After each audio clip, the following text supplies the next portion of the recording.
Good evening, Dr. Reed. Such a pleasure to see you again. Are you afraid or uneasy being surrounded by so many corpses? Why should I? These bodies are empty vessels. Flesh left to decay. Poof. No soul anymore. All gone.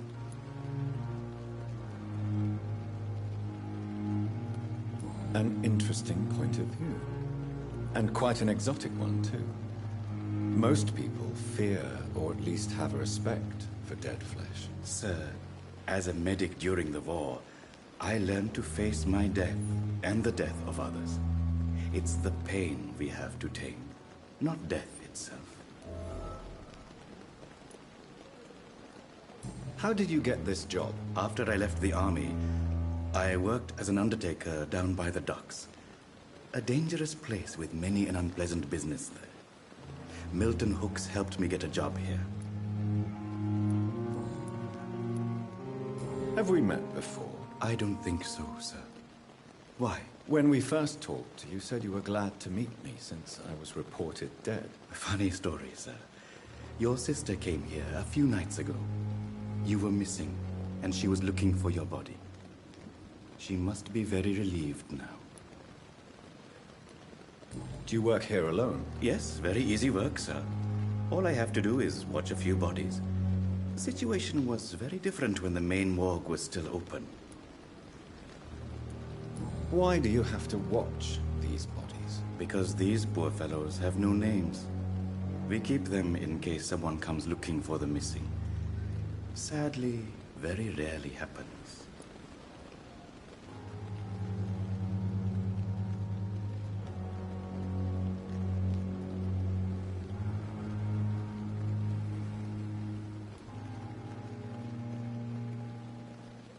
Why close the hospital's main morgue? It was for sanitary reasons after the beginning of the epidemic. Cadavers had to be moved to the nearest mass grave.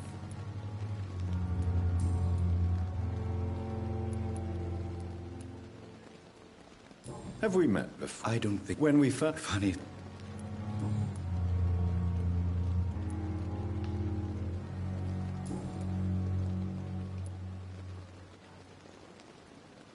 A pawnbroker? I expect you get all types of people here. Yes, sir. All kind of people. For I sell all kind of goods.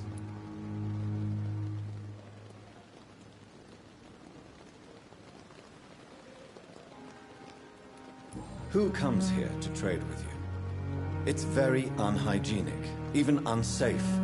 Diseases can spread. For the customers, for the hospital. I'm very cautious, sir. I've been a doctor, remember? And all my clients are good people. In fact, I think I only know good people.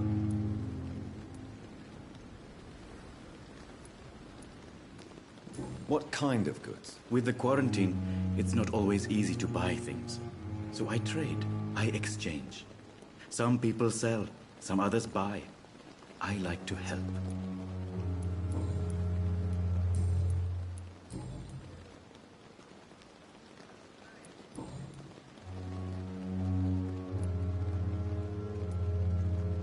Please show me what you have to sell. Of course.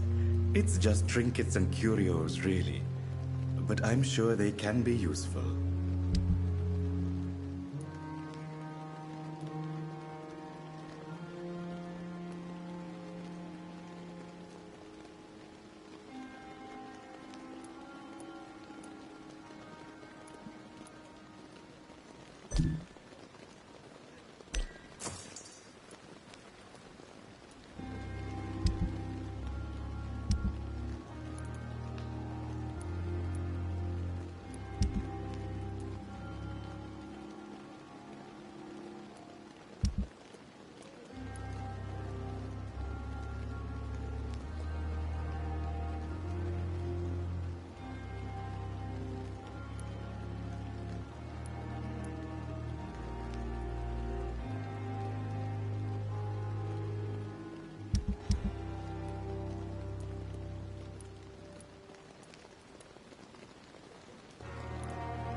More bodies will arrive and then sadly depart. Good evening, Doc. Since you're not afraid of dying, do you believe in life after death, Rakesh? No. I believe we must do all the good we can while alive. For our time is short, and the obstacles are endless. Do you think you would enjoy immortality as a concept? I don't think so. Don't mistake me. I love life, and I'd like to live a long life. But everything has to decay, sir. Even goodwill.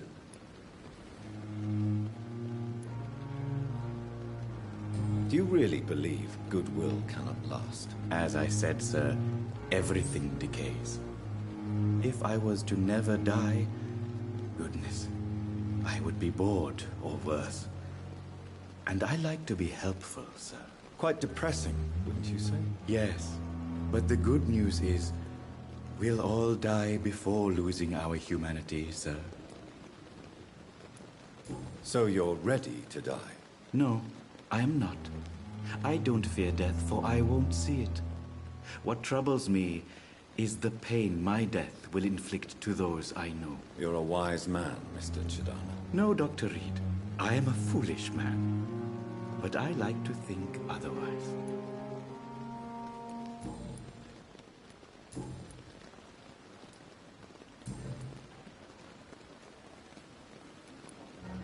Do you work here alone? Yes? Oh, I went...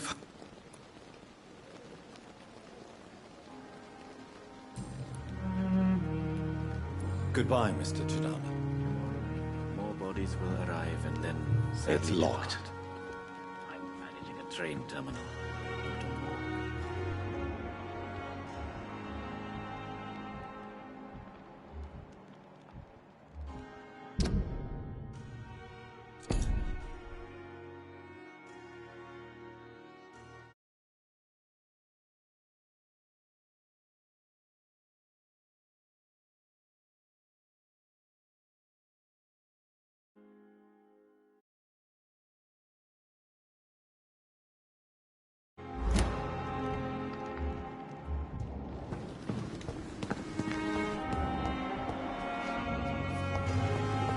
It's locked, all right.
It's locked.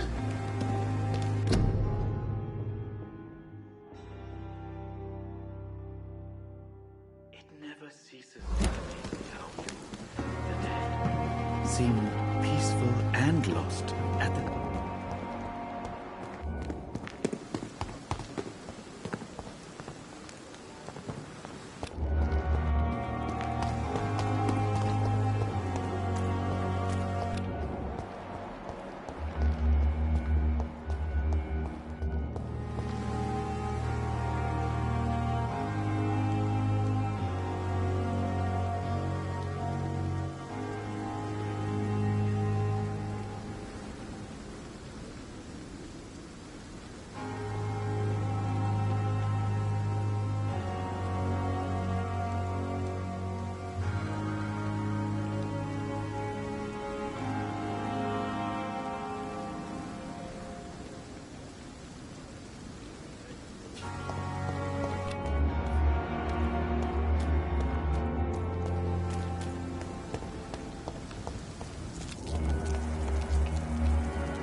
It's locked, all right.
Doctor, where have you been? I've little time to play hide-and-seek with new staff members, no matter how illustrious they may be. I found a wounded man by the docks. He answers to the name of Clay Cox. He requires urgent medical attention. Already making the rounds? That's the Pembroke spirit. I'll ask our porter, Milton, to bring him back immediately. Thank you, nurse. What can I do for you? Dr. Swansea insisted we provide you a quiet office. You'll find it on the second floor with your name on the door. Thank you. Nurse Crane, isn't it? Yes, Dorothy Crane. Welcome to Pembroke Hospital, Dr. Reed. Your office has been prepared. I would like to ask a few questions first.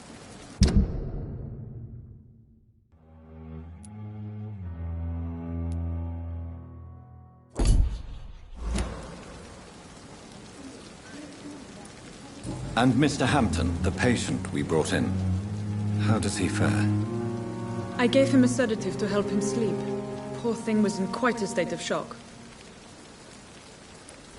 What kind of man is Dr. Swansea? Well, you accepted the job from him. I thought you would have known about your employer.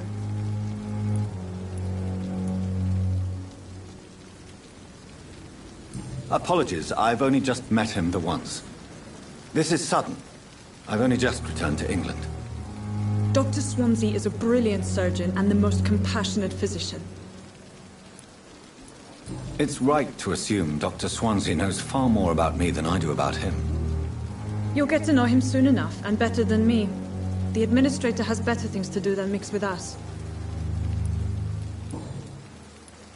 If you could point me in the direction of my room again, nurse. Second floor of the hospital, left after the stairs. It's the last vacant office at the end of the corridor.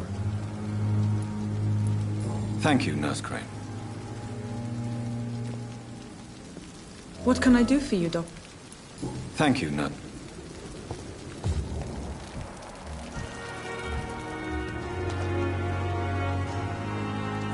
Good evening, sir. I'm Dr. Jonathan Reed. I'm new here. I've already heard about you, Dr. Reed. I'm Milton Hooks, the ambulance driver for this shithole of a hospital. That's quite a blunt introduction, Mr. Hooks. You can call me Milton. I like to speak my mind, Dr. Reed. Perk of the job. Don't judge me, and I won't judge you. I'm not sure I understand what you're talking about. Well, I'm no doctor, but I'm pretty sure a gun can't be used as a surgical instrument. You have a keen eye. I learned to shoot during the war, and have carried one ever since. Old habits die hard. No need to explain, Dr. Reed. And if you ever need a better gun, remember, I may have something for you.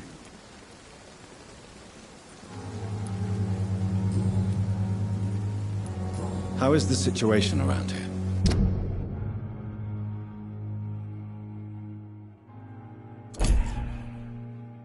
You want to hear the situation is all right?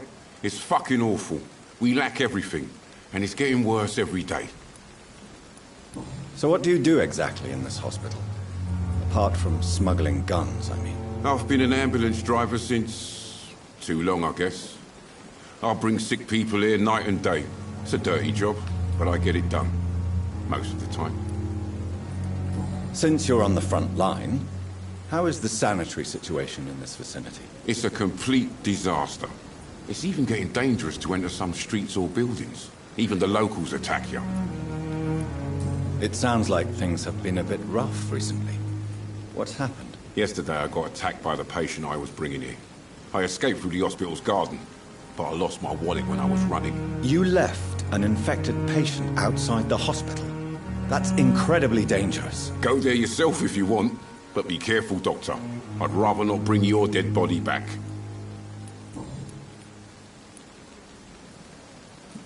Are you really smuggling weapons through the hospital? And why not? I've already been attacked by patients, you know. And by gang members willing to steal my money. But you're not defending yourself. You're selling guns to civilians. You keep people alive your own way, Doctor. I offer them another way to protect their health.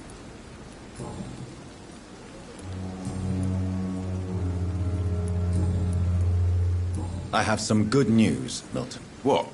The epidemic's over? I retrieved your wallet, with all the money and a certain picture. Well, yeah, Pippa Hawkins is my girl. So what? Is it the difference of skin color that bothers you? Not at all, Milton. Good. Please.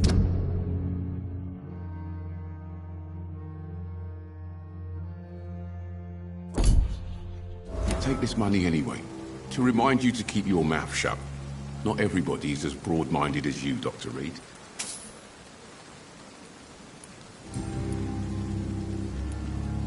What's going on between you and Nurse Hawkins? Pippa's tired. Tired of all this shit. Tired of all those corpses piling up. She's as depressed as I am. During the war, I witnessed a few couples just like you come together in difficult circumstances. It can be very damaging. Maybe you're right. But we support each other. And that's all that matters. You do realize you could both get fired. Hospital staff are not meant to have intimate relationships with one another. Come on, Dr. Reed. Do you know how many rules are broken in this hospital every day just to keep it running? There's nothing wrong with what we're doing.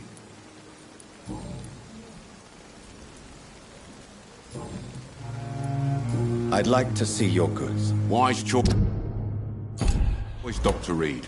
A reliable gun is what everybody needs these days.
another night. Surely I can endure another night. Good evening, sir. So it is true.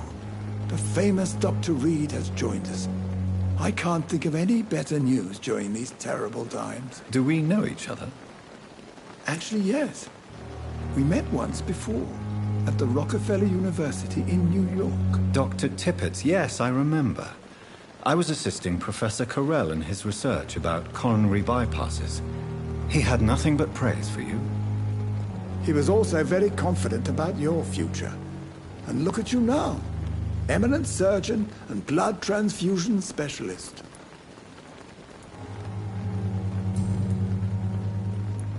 What is the Pembroke Hospital situation? And please, speak freely. This hospital is not exactly the best of London. I'm sure you are used to working in a better environment. It's more than enough. In any case, the personnel of a hospital are much more important to me than the building. Don't be misled by appearances, Dr. Reed.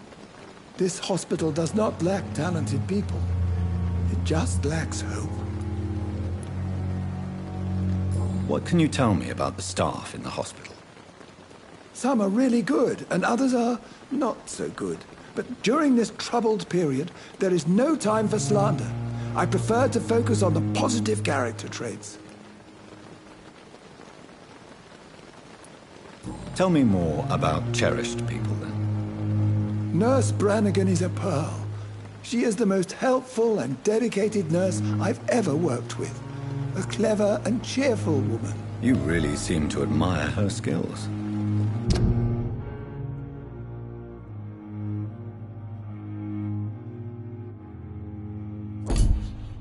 I'll go even further. If she was a man, she would be a damn fine practitioner. Any opinion about the management? I don't always agree with Dr. Swansea's reserve, but I must admit he does all he can to keep this facility running during this crisis. Ah, yes, the burden of command. I was fed up with this concept while serving as a medical officer. Don't get me wrong. Swansea's a good administrator. I just wish he would get out of his office now and again.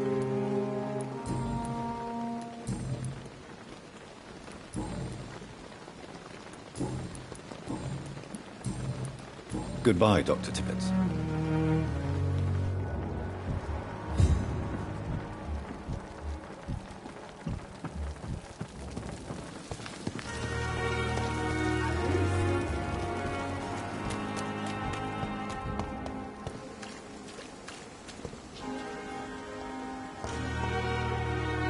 Good evening, nurse. Good evening, Doctor. I don't think we've been introduced yet.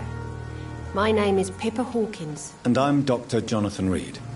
Dr. Swansea has recently offered me a position in this hospital. Well, it's a euphemism that your help will be appreciated, Doctor.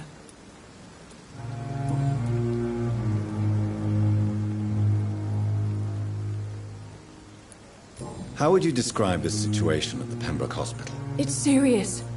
The flu is wreaking havoc amongst the staff and patients.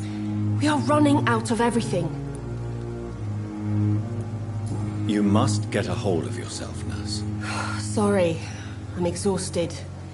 No one has any idea when this epidemic will be over. Nurse Hawkins, the Spanish flu won't last forever. Even the Black Plague didn't kill everyone. I wish I could believe you. But what if this epidemic was worse? What if in the end, nobody was spared? How is the Pembroke staff coping with the epidemic? Well, not well. Milton, the ambulance driver, is even more grumpy than usual, especially concerning doctors. Why is Milton grumpy on a daily basis? Is it just an act? Milton's not the kind of man who's bothered about a bad reputation, whether he deserved it or not.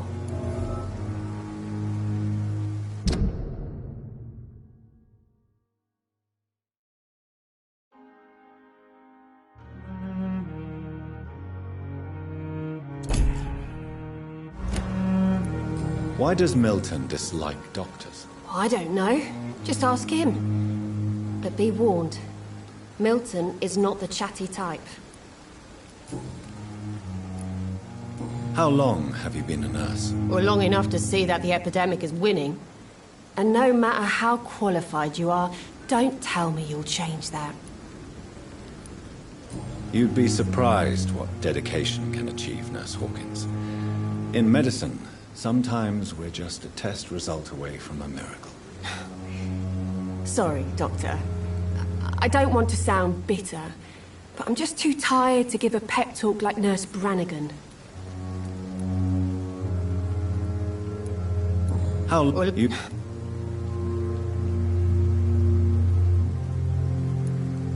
Pepper, I know you're very close to Milton Hooks. Yes? Milton Hooks is my man. If you want to report me for that, just feel free, Doctor. I have no intention of reporting you, Nurse Hawkins. But are you aware of the risks? The rules say I won't be allowed to work as a nurse anymore. But here at the Pembroke, we break rules all the time. Is he worth the risk? Hey, I'm no perfect woman, and Milton is not the finest bloke. But we do our best to get by. That's all any of us can hope for nowadays.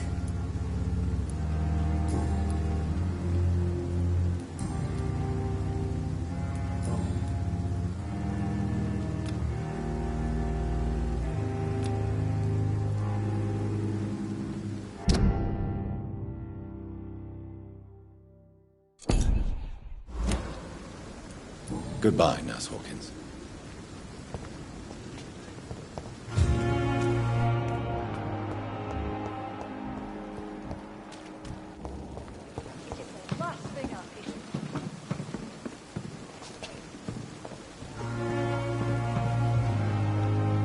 Good evening, Nurse.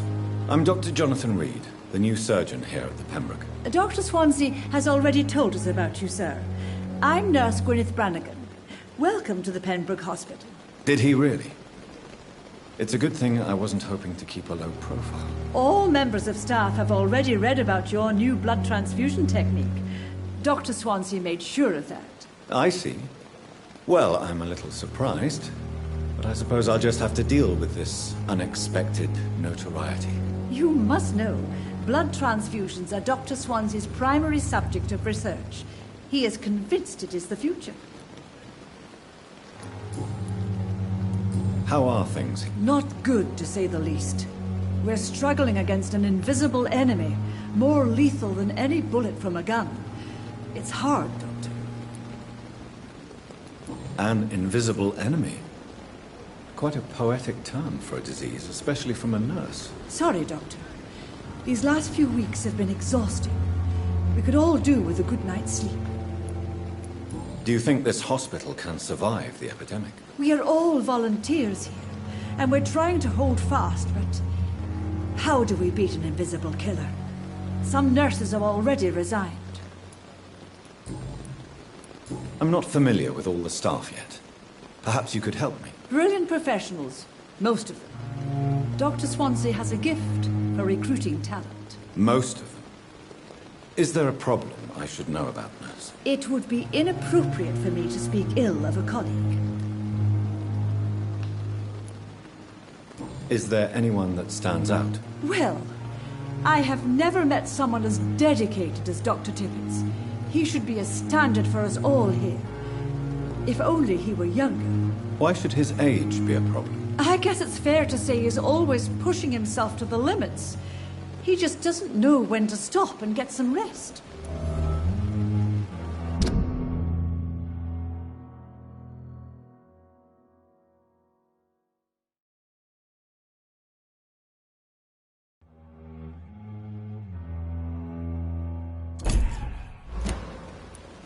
Nurse Brannigan, if you do know something, please tell me.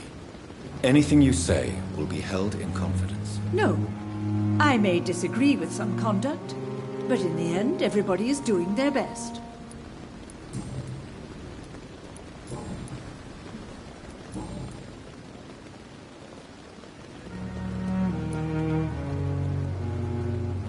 Why does Dr. Tippett claim you're the main reason he keeps working, despite his fatigue? If it wasn't for him, I probably would have left the Pembroke years ago. Dr. Tippett does not think of you as just a nurse anymore, does he? If you're suggesting he's not taking my gender into consideration when it comes to medical practice and knowledge, I really hope he doesn't.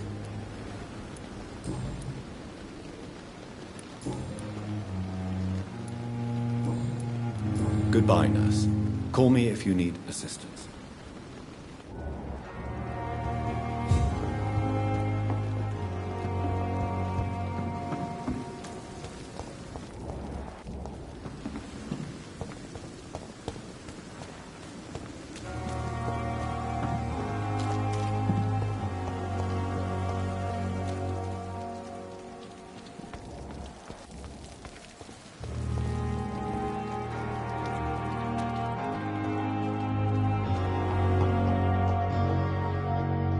Black hair?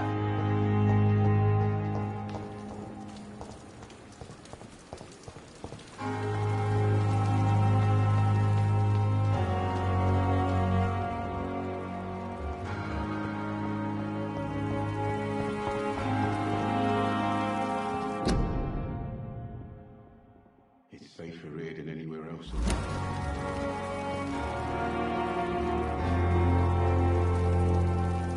Good evening, Nurse Brannigan. Good evening, Doctor.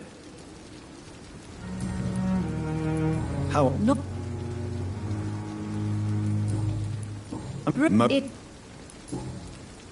I'm not familiar...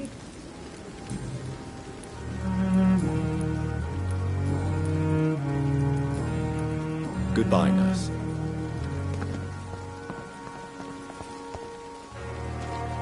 Good evening, Milton. Good evening.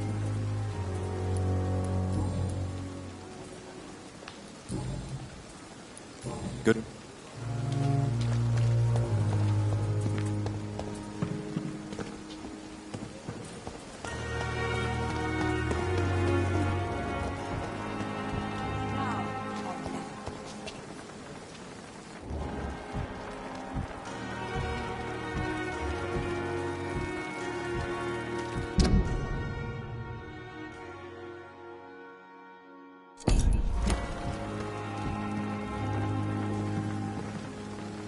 Good doctor.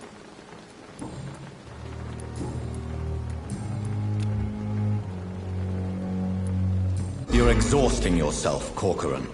Maybe you should think about preserving your strength. No, we must keep on healing all those poor souls. We are the last rampart before chaos. Once more unto the breach.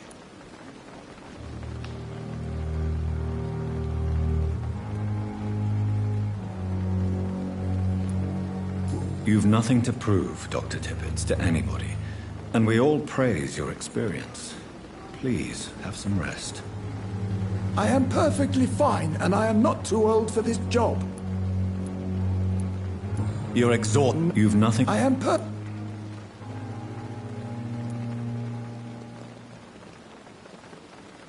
You've nothing to prove, Dr. Tippett. I am perfect...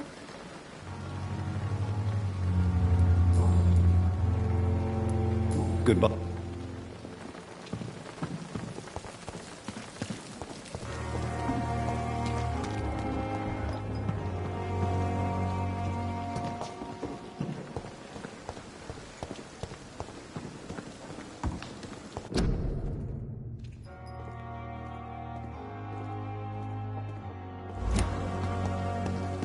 Dr. Swansea is right. This place seems perfect to conduct my research. Good evening, miss. I'm Dr. Reed, the new surgeon at the Pembroke Hospital. And who are you? Your name has no meaning to me, mortal. You're nothing but dust blown by the winds of eternity. I beg your pardon? What are you begging for, mortal? My clemency? Well, tonight maybe I'm inclined to mercy. You'll never forget the night you met Thelma Howcroft. You keep calling me mortal. Why is that? And if I'm mortal, what are you? Well, Dr. Reed, if you must know, I'm a vampire. And why do you believe you're a vampire? I don't need to believe anything. It is what I am. It is what I feel within this hollow shell of flesh. Please, describe to me how you feel. What is it like to be a vampire? I can hear my body crumble from the inside as my flesh cracks and fades. I sense the last pulse of postulant blood within my drying veins. I need new blood. I see. Have you ever heard of Cotard's syndrome, Miss Howcroft? Never. It's a mental illness discovered by a French neurologist named Jules Cotard. The affected patients are delusional. They believe that they are putrefying, that they are dead, a ghost or a ghoul. Or in your case, a vampire. Delusional, you say? Oh, sad and petty.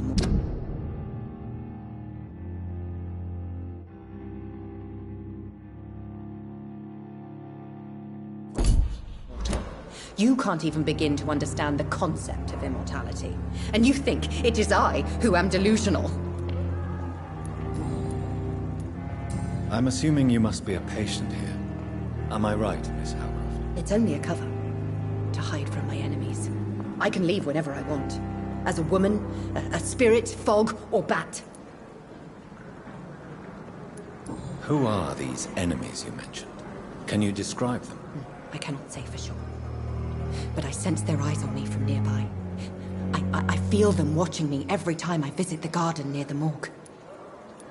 The staff here are not your enemy. They're here to help you, to care for you. I'm not speaking of the doctors in white.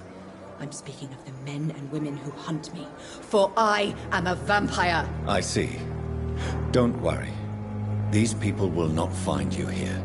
I'll personally make sure they leave you alone. Thank you, mortal. But do not interfere with them, for you are no match for those that hunt me.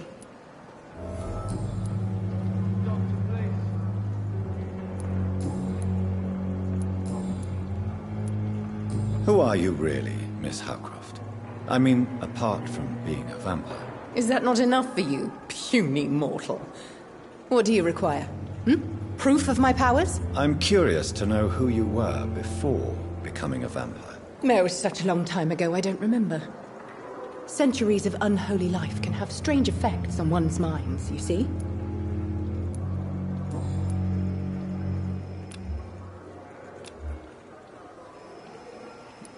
I'll leave you, Mistress of the Dark, to your nocturnal activities.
Sir, can I help you? Unless you're here to fix my face. No. I don't think you can help me. I'm Dr. Reed. I've recently taken the position of head surgeon here. War injuries, am I right? You guessed right, Doctor. German shell took my pretty little mug right off. But they still call me Thomas Elwood. How is your stay with us, Mr. Elwood? Oh, it's bliss. I just escaped death in the trenches to be surrounded again by the moans of the dying. Can I ask you precisely why you're a patient here? It's the pain, sir. The drugs don't work. It just hurts under the scars, if you get my drift. Can I do anything for your pain? Nurses gave me a bunch of pills. No effect. Told you. It's like the flames are under my skin, burning away. Who is treating you? Is someone in particular looking after your case? Nobody since the old and tired doctor spoke to me. Started to think I was forgotten about. Wouldn't blame you. You don't seem worried by that. My face hurts so much more when I smile or cry. I've learned it's easier not to speak. But be assured I'm smiling inside.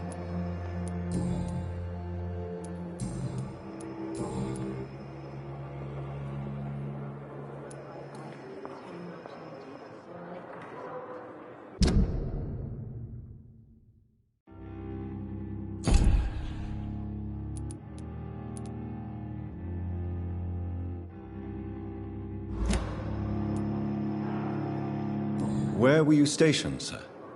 Did you serve for long? I really don't want to talk about all this shit. No offense. I was pushing too much. I served in France myself. I just wanted to know what happened to you. You were an officer, weren't you? Then I doubt we fought the same war, sir. No offense. How close are you to Miss Hallcroft? Are you aware that she thinks she is a vampire? To wait for her next nibble is the best reason to stay here. Every time she approaches my bed, she treats me like something tasty. A normal person. Aren't you afraid? She may hurt you if the game goes too far. She's quite harmless, I can assure you. Her head's broken inside is all. While I'm busted on the outside. But she's still beautiful. Living proof that there's hope for me.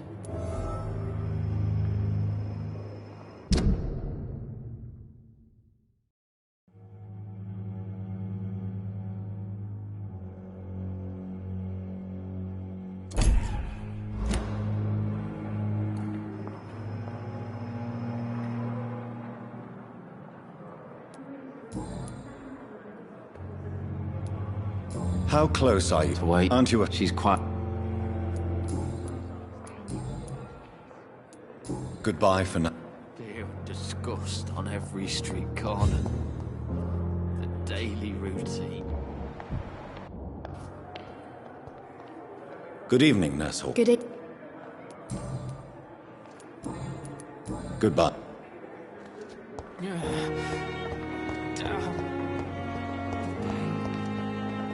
It's here again.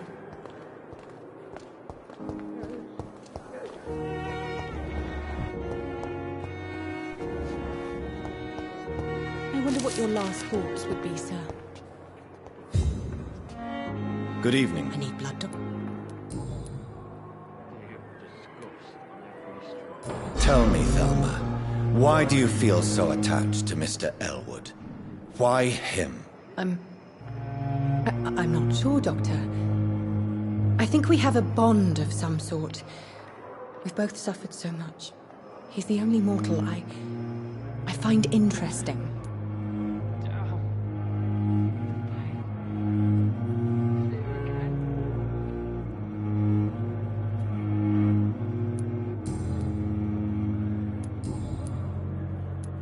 I'll leave you, Miss... I wish I could be sick again.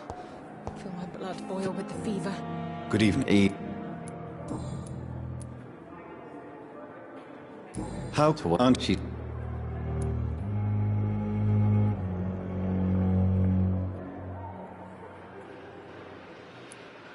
So do you let her bite you? You know that's not sanitary. And why not? She's only supping a few drops of my blood. And the pain, it's real for once. She could decide to bite less willing patients. Then it's another good reason for me to stay here, Doctor.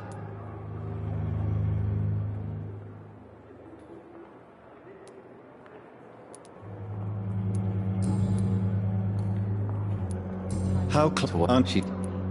You do realize she's mentally... In her madness, she never refers to... Goodbye. Fear and disgust on every street corner. The daily routine.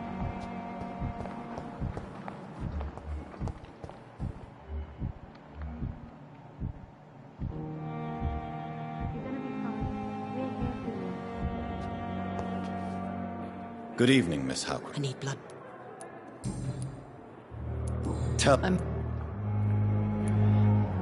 Do you plan to make him a vampire too? Of course not. How could I inflict my curse on anybody else? I'm not that cruel, Doctor. Would you say you and Mr. Elwood are romantically involved? No. No, Thomas is a delicate soul. Even though he disguises it. But I am not the woman he needs. No, for I am a vampire, Doctor.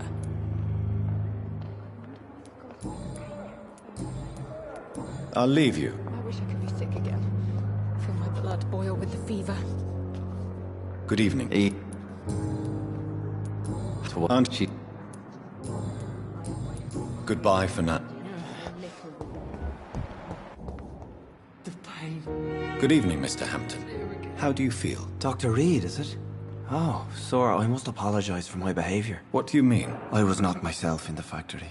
Fear and exhaustion made me say awful things to you, I'm afraid. You remained perfectly nice and polite. A little delirious, perhaps. But who wouldn't be after enduring an abduction? Thank you, Doctor. That's a relief. Now all I need to do is rest and return to my flock.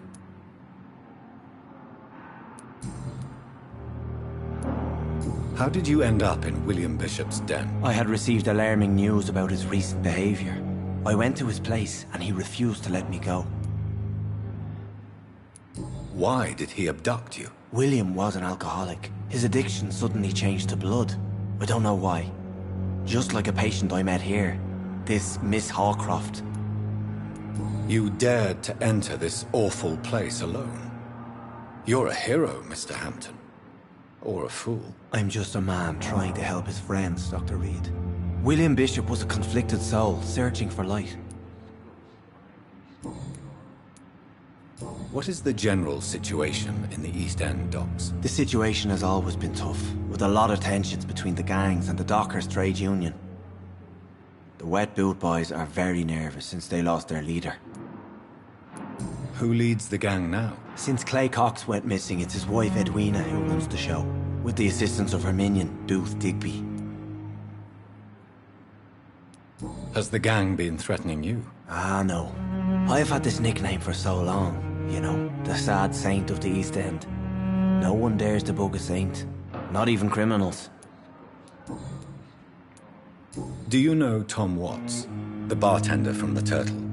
I met him before I found you in the canning factory. Tom? Yes, of course. Always the helping hand, good old Tom. Without men like him, corruption and despair would have wiped out the East End long ago.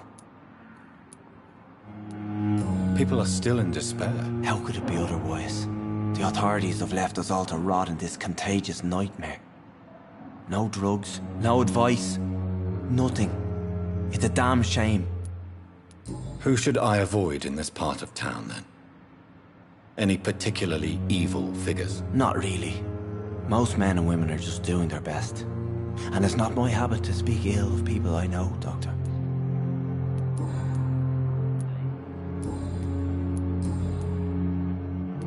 What do you do for a living, Mr. Hampton?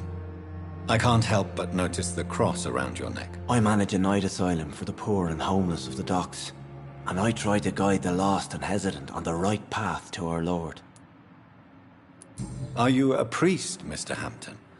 A deacon, maybe? Not at all, Doctor. I'm just a man of faith willing to preach the good word. Why didn't you use your cross against William Bishop? To repel him somehow? That's a very strange question, Doctor. A cross is no magical token, if that's what you were trying to say. Not mine, anyway.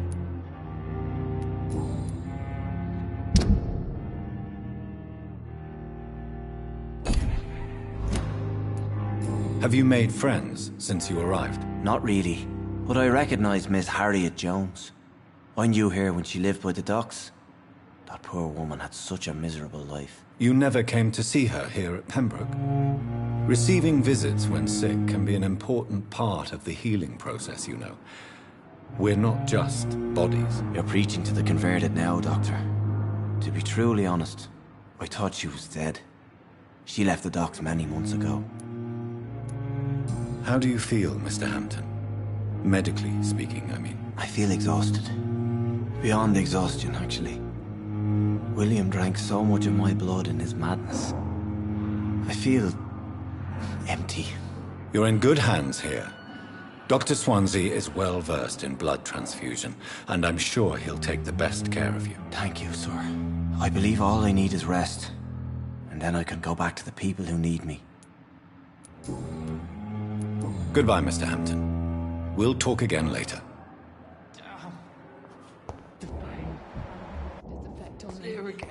It's locked.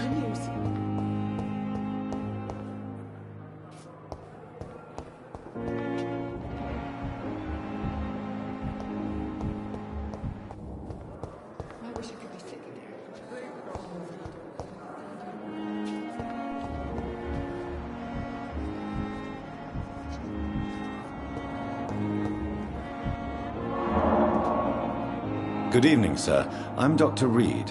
I believe we're going to be colleagues. Reed? Yes, I've been informed about your arrival. I'm Waverly Ackroyd. Welcome aboard, I suppose. Does my arrival inconvenience you in some way, Dr. Ackroyd? Let us just say that I don't particularly share Dr. Swansea's enthusiasm for hiring you. What we need here are reliable professionals, not overrated dabblers.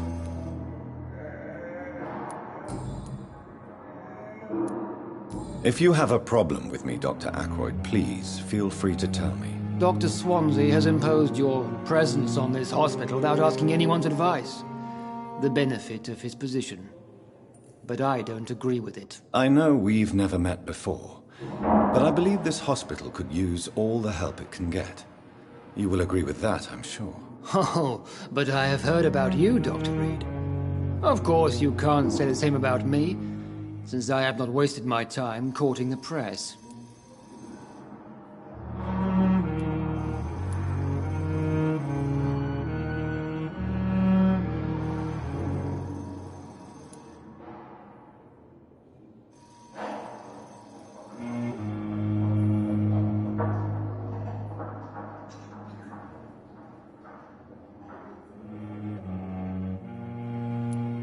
There is no need for such animosity between us. Don't you think the epidemic is already enough to deal with? That is one point we could agree on. And that is precisely why I want to be sure that you will be of help to this hospital, instead of a burden. If I'm... Since your tenure in this hospital is longer than mine, perhaps you can tell me more about this place. Let's just say I'm tired of the carelessness around me. I have always respected the skills of Dr. Swansea, but over time his enthusiasm has become displaced. Carelessness? Exactly what are you talking about? We're here to save lives. The people who trust us are not volunteering for experimentation. They're here to be healed. I don't intend to run any radical experiments, Doctor. Even if I, as any good practitioner should, express an interest in pushing the boundaries of medical research. Modern medical methods were created through audacity and ego. But there are rules in our line of work, and they're here to protect our patients.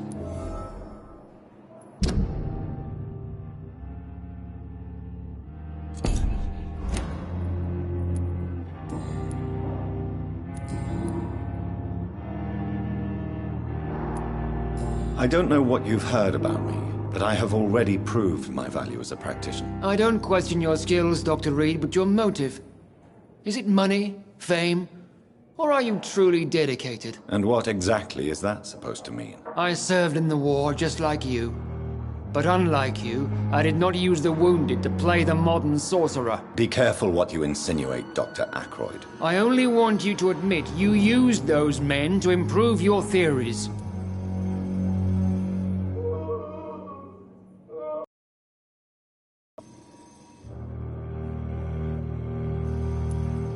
Knowledge has always been and will remain our main weapon, and it has always come at a price. And personal initiative. It is not a question of initiative, it is a question of integrity. These men and women have put their faith in us, Dr. Reed. It seems you have bad memories of your military service. I refuse to see this industrial slaughter as scientific progress. War only reveals the worst in men. We can at least agree on something, Dr. Ackroyd. Thank you for your time. We'll talk later.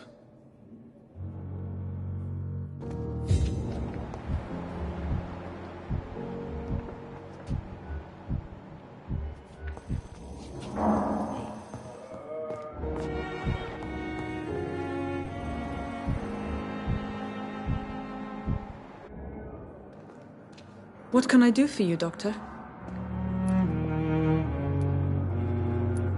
Thank... So many dead. Still more coming. How can we be sure we're making a difference?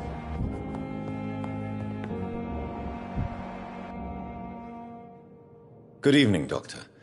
I believe we're going to be working together. Dr. Reed.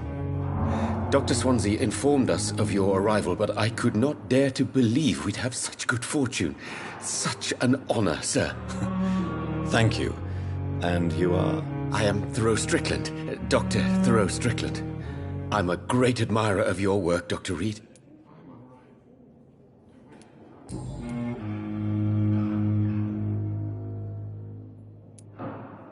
Please, could you tell me something about yourself? I'm a great admirer of your work concerning blood transfusion, Dr. Reed.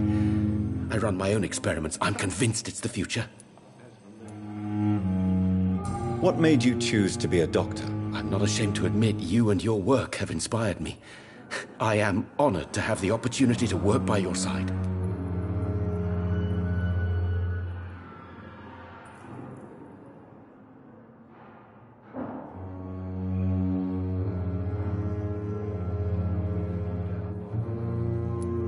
It's always a pleasure to share scientific and medical knowledge with someone eager to learn. I'll be glad to help you if I can. This epidemic may be the century's most terrible disaster, but I'm convinced that we, as doctors, are the only ones able to defeat it. I based my technique on my mentor's research. He helped me perfect my method. What is yours? I'd rather not talk about it.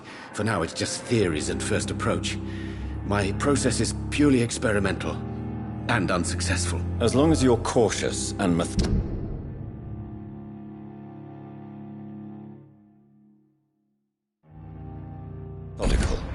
you may remain empty-handed, but you won't fail. You're not the first one to warn me, but I am convinced knowledge is the main weapon against the ravages of this epidemic. What can you tell me about the Pembroke? Well, it has always been an honor to work with Dr. Swansea. But with your arrival, I can't think of a better opportunity to learn about blood transfusion. You seem quite optimistic. It's a rare and precious attitude in these difficult times. I'm convinced that this epidemic is a test of endurance and dedication for us men of science. Questions remain about our capacity to resolve the situation. True.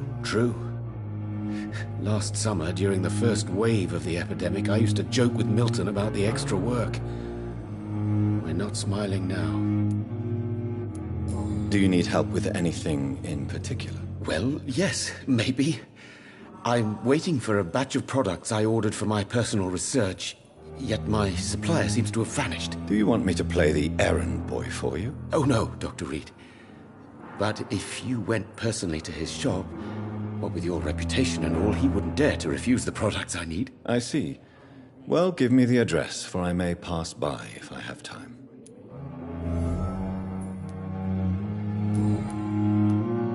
What do you think of Dr. Ackroyd's aversion to modern medical methods? It's a shame he's so narrow-minded. Dr. Swansea taught me that science is about exploring uncharted territory. I'm convinced that's true. With the influenza and all that's going on, you should put your differences aside, don't you think? Why is it so difficult to work together? I believe that if Dr. Ackroyd had been the one to discover the transfusion process, he would be the first to recommend its use. So you believe it's just a question of jealousy and pride? Dr. Ackroyd is as proud as he is blinded by his obsolete concept of medical science.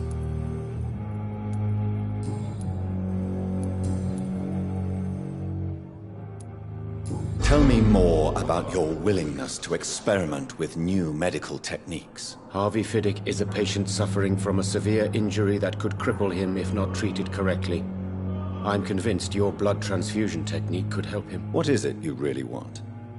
To save him, or to prove your point? Fair question. I want nothing but to save my patient, Dr. Reed. Especially since I know Mr. Fiddick's story.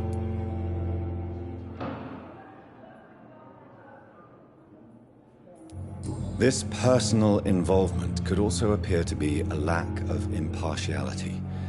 You must know that a good surgeon must remain neutral. I agree. But that does not excuse Dr. Ackroyd's behavior. A man who did not even take time to converse with his patient. Do you think keeping his distance was a mistake? All I know is that I'm taking care of human beings with desires, hopes, and fears. Not some biological machine comprised of blood, bones, and flesh. Tell me Mr. Fiddick's story. Our first diagnosis was compromised because Mr. Fiddick lied to us about the real origin of his injury. He first claimed it was an accident. But why would he hide such crucial information from us? Because he is a proud father, ashamed of putting his children at risk because of his own negligence.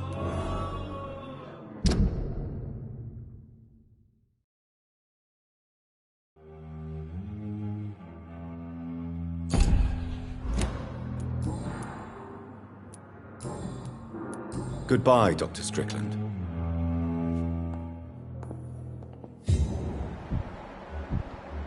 My sweet girl. Reads me like a book. Never from her.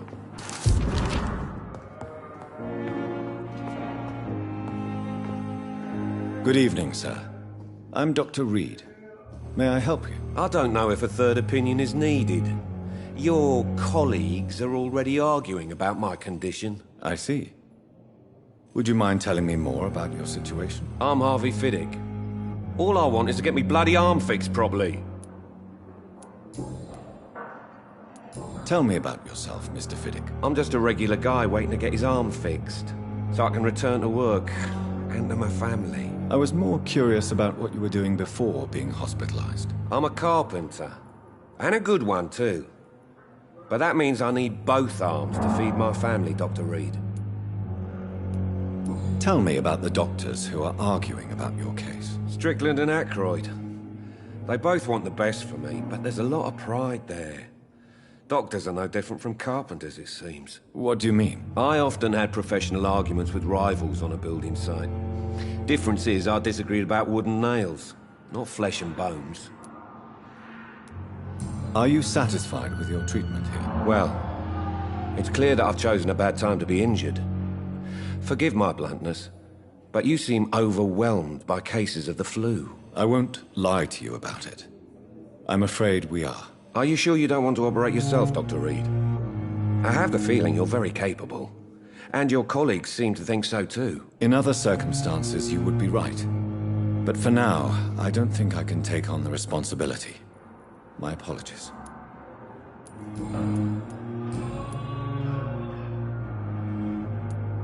Tell me about your injury, Harvey. Why do you feel so guilty about it? My wife died because of me. And now I may lose everything because I've been careless enough to hurt myself. What an arsehole.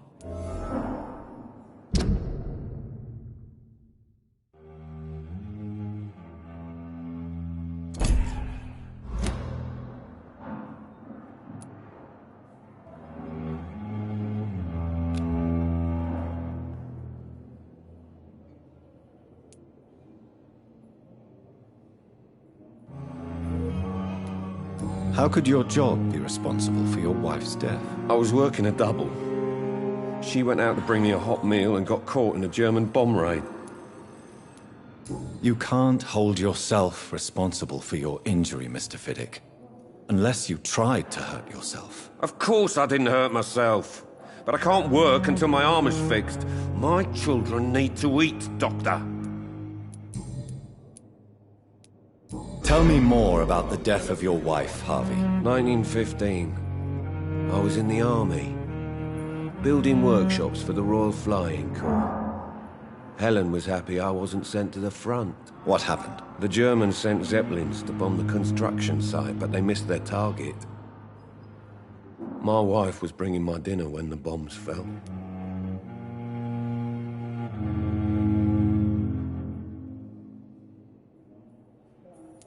I'm sorry for your loss. So many died during the bombings. I served in France and witnessed the carnage there. I would like to say that she didn't suffer. Truth is, I have no idea. I just know that I'm all that me kids have. Poor little bleeders. How are your children after losing their mother? They were smaller then. The only good thing about this is...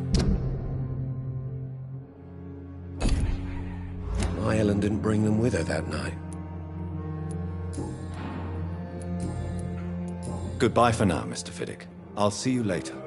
Sweet girl. Reads me like a book. Never could keep anything from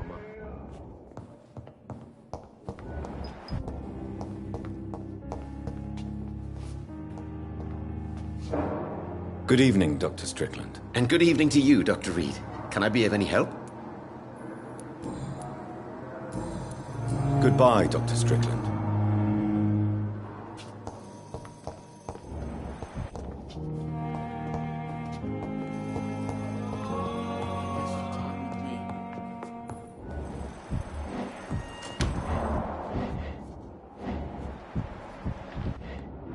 I cannot enter. I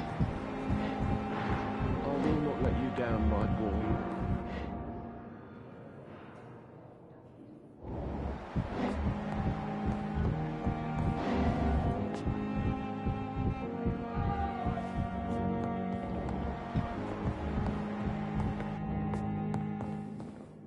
You always knew the words to calm the children, Ellen. As for me, what a blundering idiot.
Down, my boy.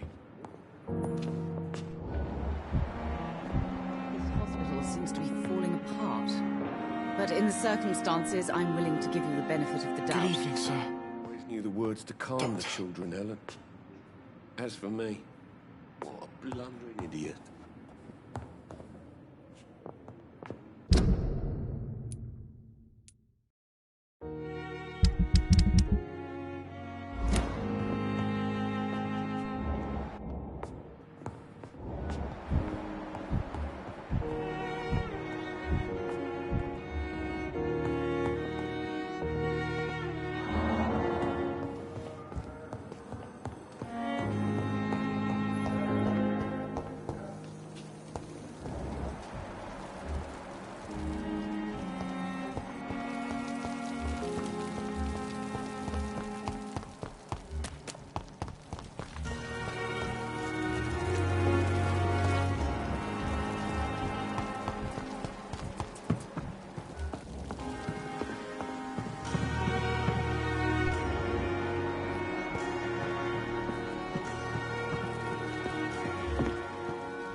I will not let you down, my boy.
Must I wait, damn it? Blaming me will not further your agenda, sir. Good evening. I'm Dr. Reed. Can I help at all? No. Really? Why are you here, then? I don't want to talk. My throat hurts too much. I suppose that this pain is the reason you're here. Is someone taking care of you? Yes. And no. Could you at least tell me your name, sir? Mortimer. Mortimer Goswick. How painful is your throat, Mr. Goswick? So painful I'd rather not talk at all, Doctor.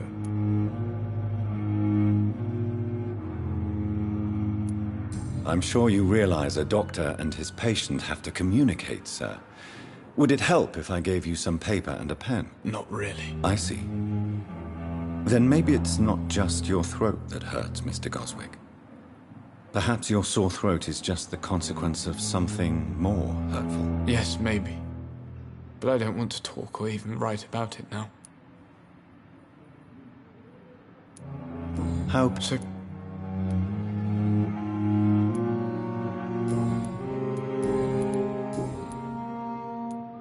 Tell me about yourself. I don't want to talk to...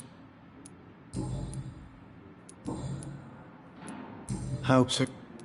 I'll let you get some rest, then.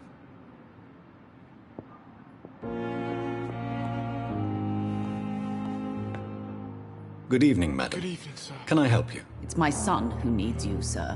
I'm Dr. Jonathan Reed. How can I help your son? I'm Beatrice Goswick, mother of Mortimer Goswick. Could you check on him, please, Dr. Reed? I've heard much of your talents as a physician.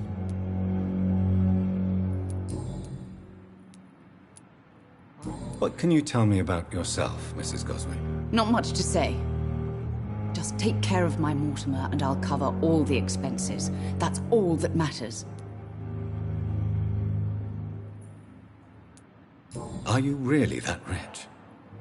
Most of the patients here are of a more humble origin, if I may say so. Yes, thanks to my husband. May he rest in peace. I can cover any needed medical expenses. May I ask if you have an occupation, Mrs. Goswick? I'm a teacher by profession. I teach young women who are more ambitious about their futures than their families. What do you think of your reception here? Any complaints? I have had the uttermost reservations about this hospital since we arrived. But we had no other choice, considering the state of emergency. Is there something in particular that's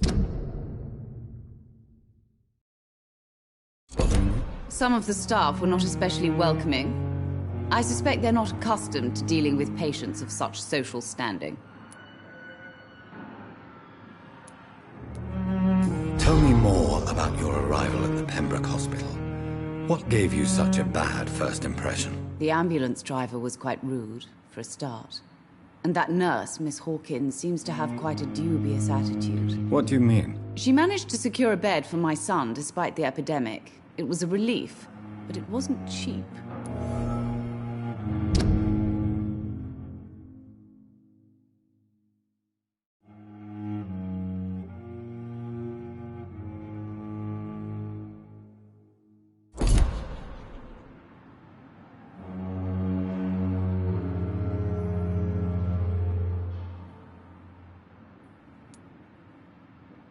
She charged you for a bed? Yes, and I paid without question, considering the urgency of the situation.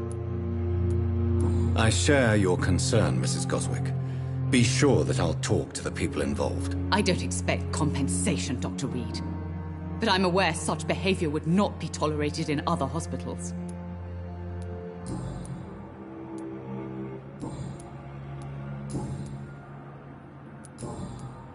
Goodbye, Mrs. Goswick. Good evening, Mr. Goswick.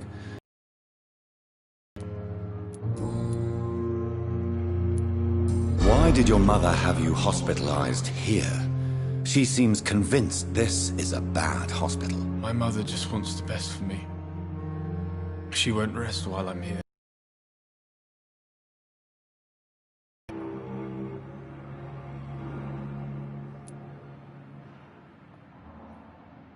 Pembroke Hospital may look unorthodox, but rest assured you're in good hands here. It's not me you have to convince, Dr. Reed.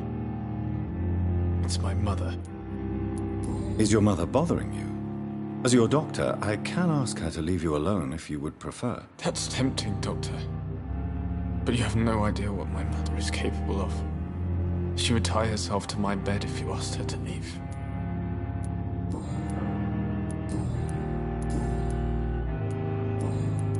I have to... I'm all right. Don't waste your time with me.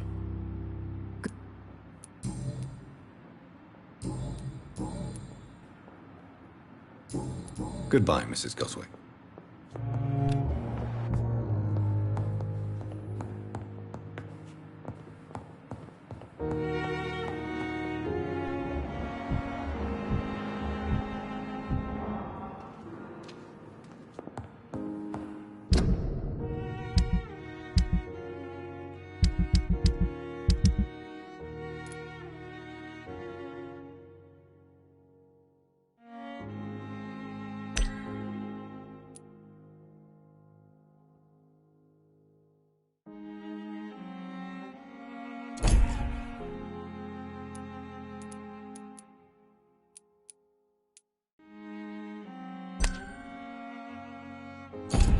I will not let you down, my boy.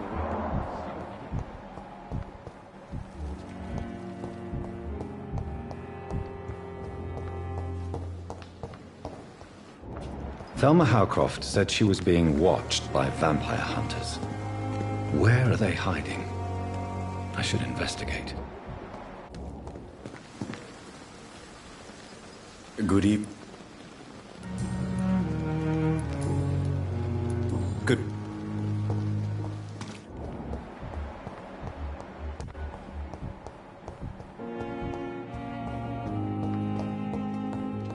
Sweet girl.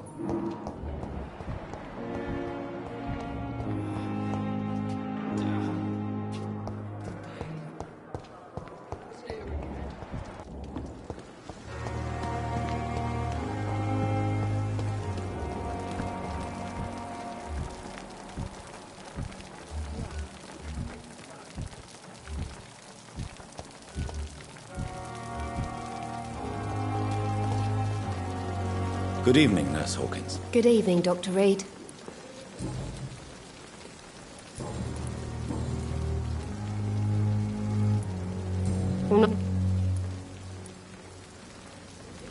Mil? What? Well, You... it's... Yeah, is...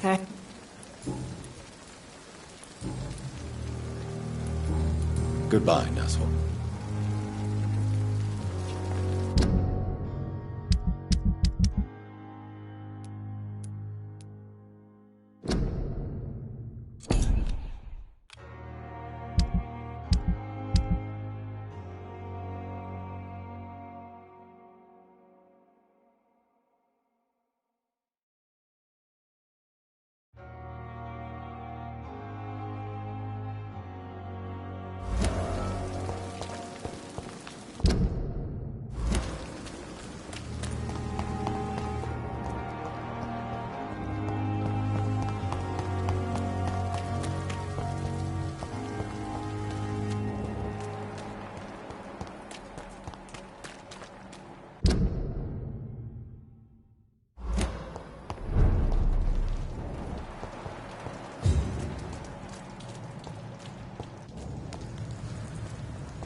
It's locked.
It's a leech! Kill it!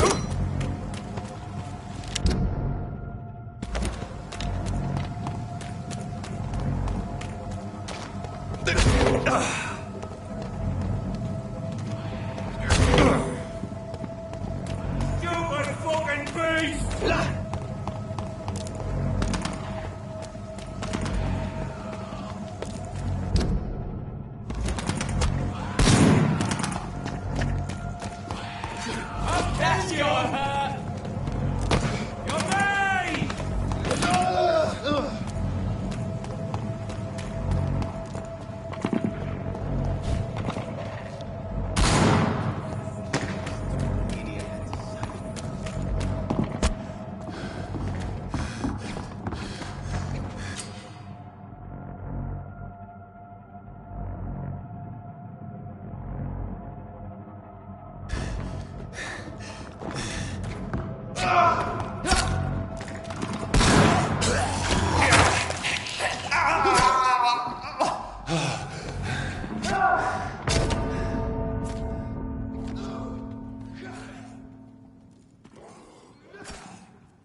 Bloody monster!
Get me here! Get out!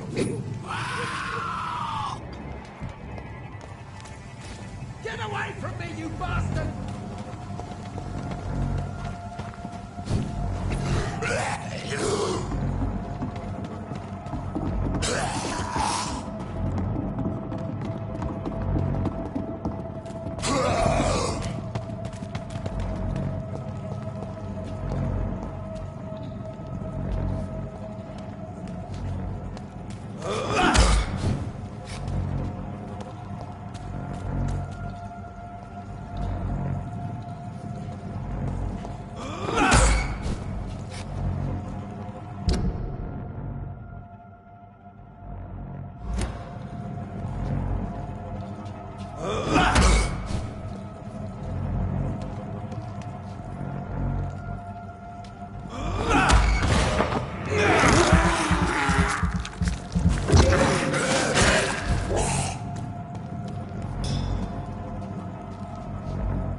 Get the fuck out, you crazy bastard!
you crazy bastards! You won't get me here! Get out!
I will show you how a wet boot does business. Get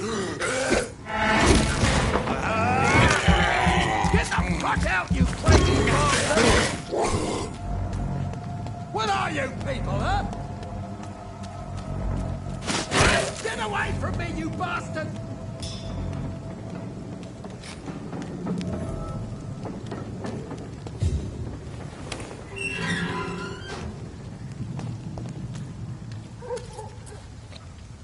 Are you all right, sir? What are you doing in a place like this? I'm not sure that's any of your business. I hope you realize that staying here will put your life at great risk. Pah! I'm not afraid of these guards of Priwen. or whatever these thugs call themselves. I can still kick some respect into those youngsters. I wasn't specifically referring to them, but are you really after these men?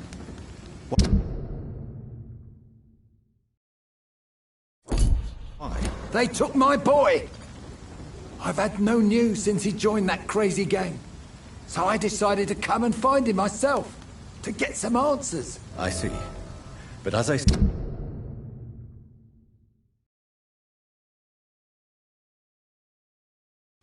said, your life is at risk if you stay here. And I'm not referring to the gangs either. You should leave, sir. Well, this part of town used to be nicer, let's say. Perhaps you're right.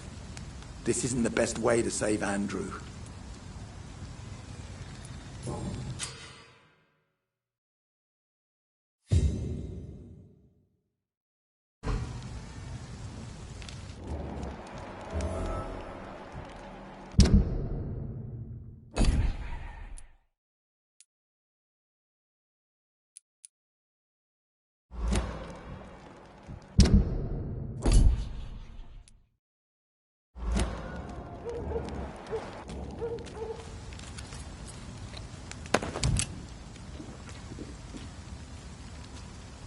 Are you sure? Young man.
There's a name engraved under the blood on the back of the case.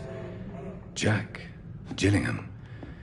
Maybe I should return this watch to his family.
can't believe I'm doing this.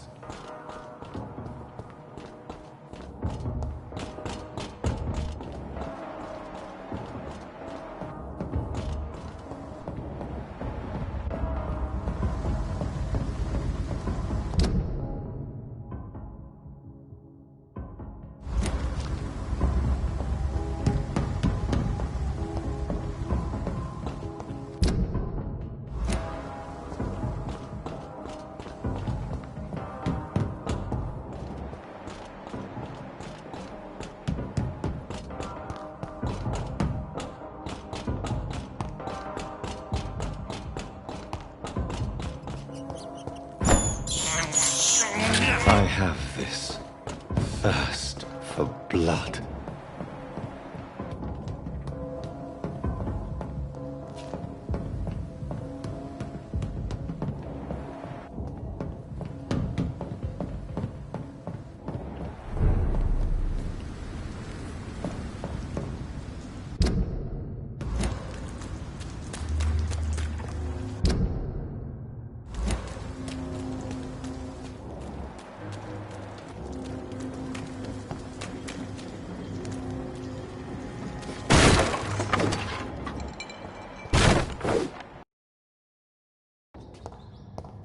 It's locked, all right.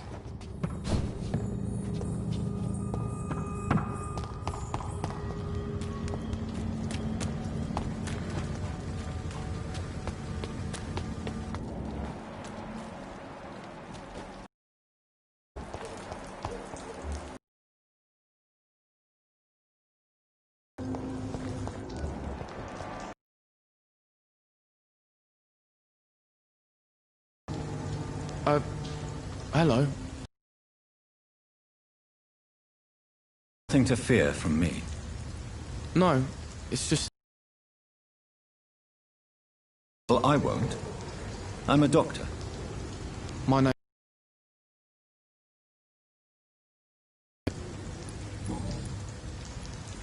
What can you tell me about this region? News on the docks, sir. And I smile at those kind enough to spare me, what with my head and all. Since I was a boy, I've always had trouble remembering what I do and why I do it. What do people say about this place? Things have been tense between the wet boot boys and the communists. They both feel they should run the docks.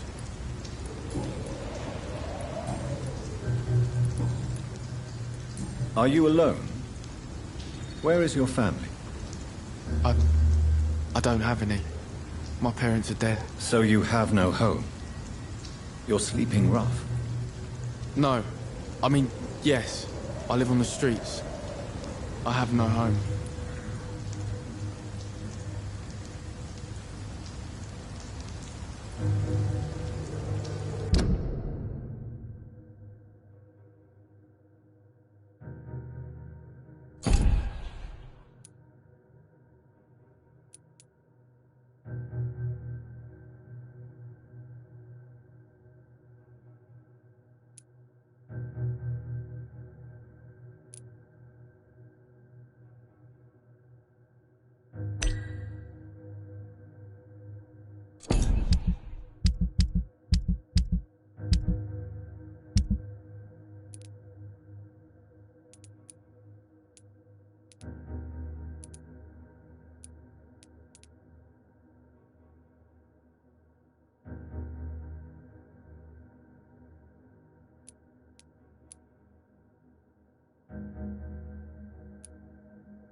You should be careful, Rufus.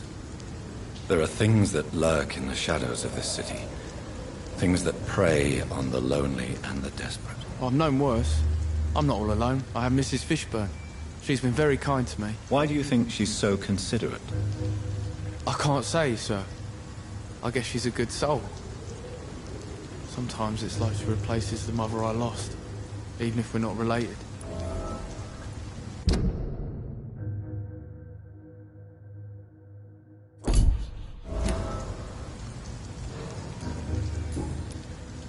So long.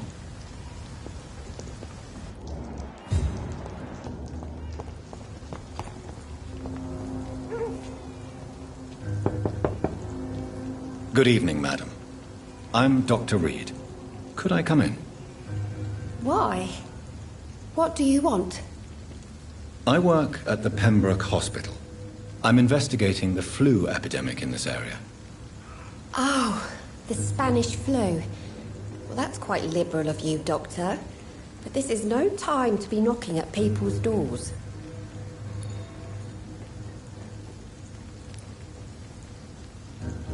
I'll leave you then. Good night.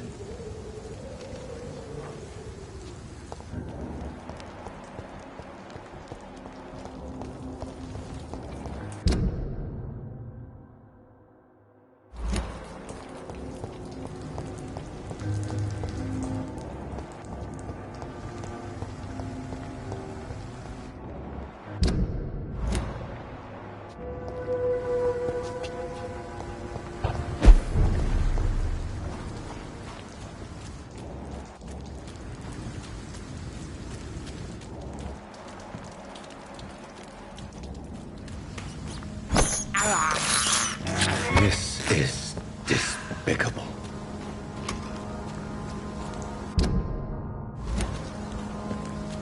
It's locked, all right.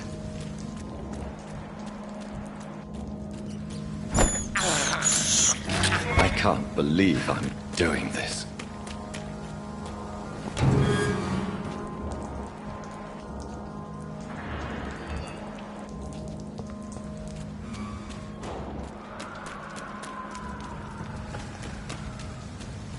I cannot enter.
Look lively!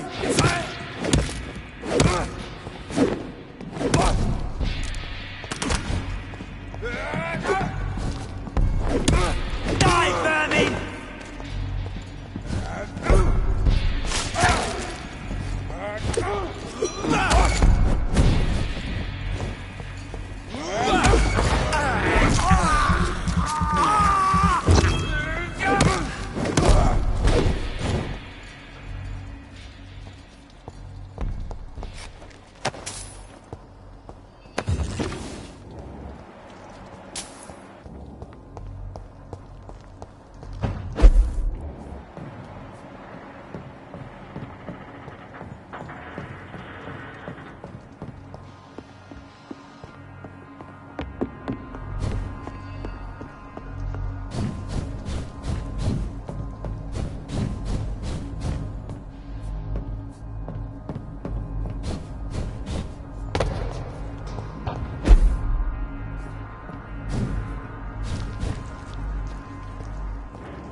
of them vermin!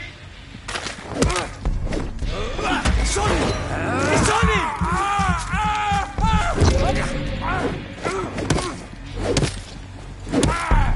Oh, Christ! Don't like burning, does it?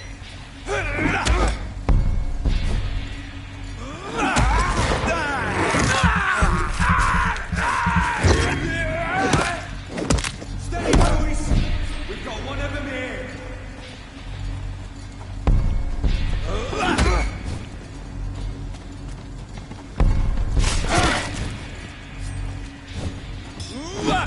Let's see how it likes a bit of fire.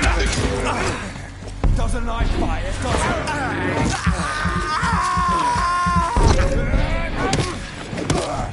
Christ, he's dead!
Sorry, sir.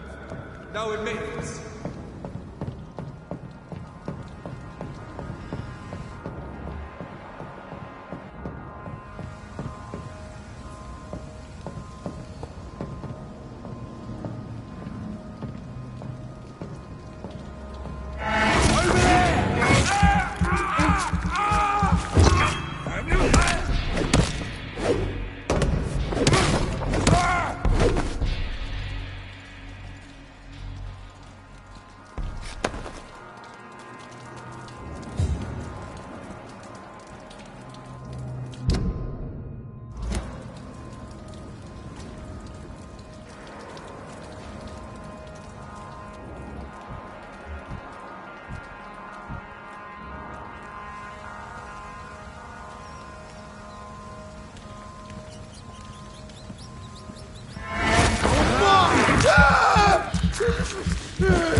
This is despicable.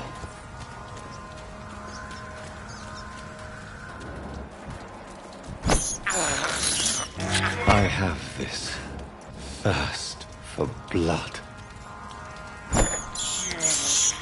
This is despicable. It's locked.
William Bishop's blood is much more unstable than human blood and shows extensive mutation.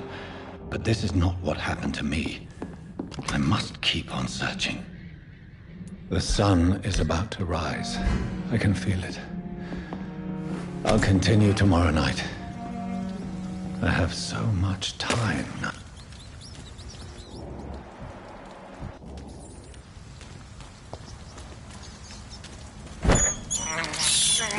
I have this thirst for blood.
I can't believe I'm doing this.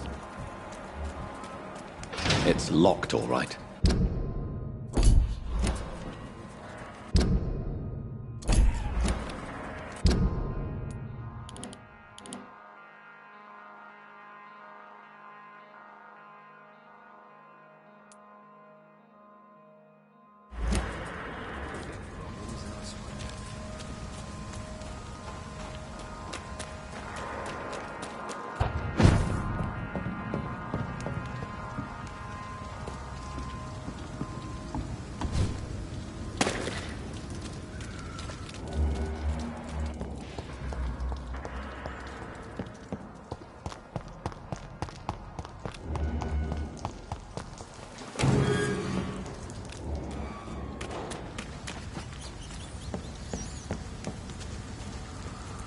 It's locked.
Good evening, sir. Whatever. Don't you recognize me? We met a few nights ago. Don't take it personally. I spent a lot of... Yes. I'm just... What do you do for a living, Mr. Delaney? I drink. I drink in the morning and at noon. I drink at night. And then I drink some more. Why do you drink so much? Maybe it's because I prefer dying slowly. Death can be so abrupt. Personally, I like to see mine coming at my own pace. You sound very sad, sir. That's because I am, Doc. Don't you work at all? I'd love to, but I don't have the time. Didn't I tell you?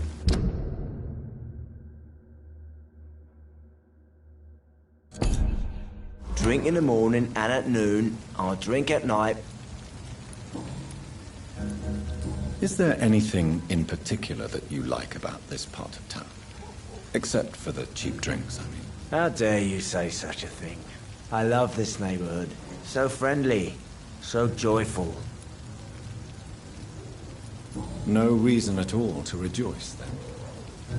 Life is hopeless and then we die, is that it? Let me tell you a story.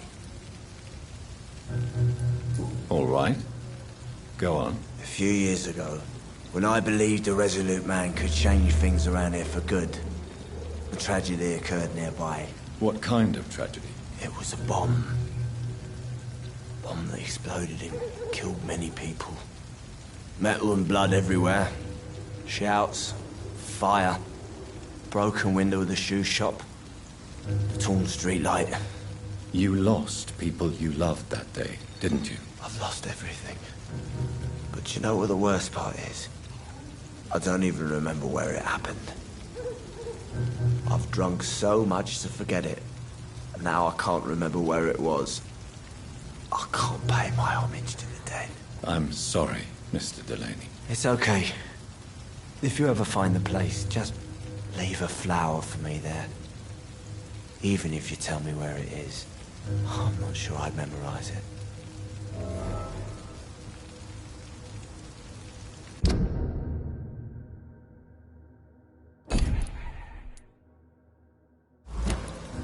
Is there anything in particular that you like? How dare...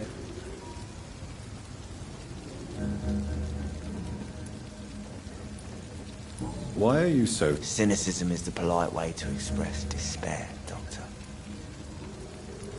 No reason... Let me... Oh, what you...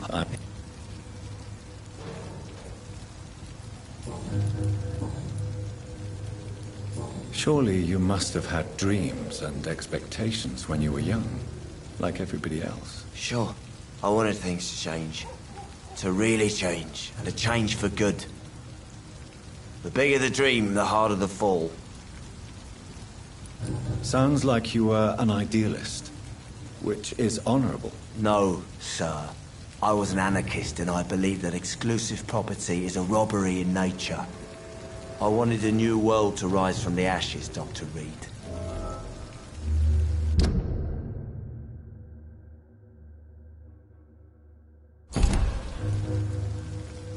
Do you really think the world is that bad? No, I believe we all can choose to make it better. But most of us are too weak, too corrupt and too guilty. I failed for sure, but others will come. I want to know more about your past as an anarchist, Dyson. I'm still an anarchist, Doctor, make no mistake. I just reject violence as a tool to change the world, unlike my comrades.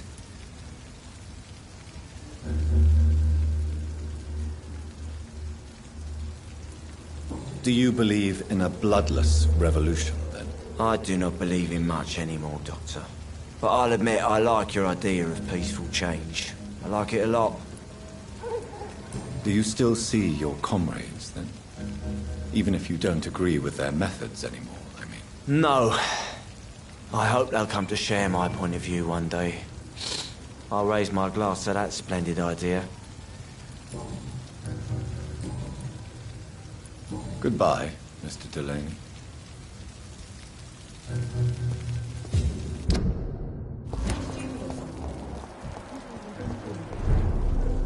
Times like these, a good drink's just as likely to cause a... Good evening, Tom. You remember? Thank you.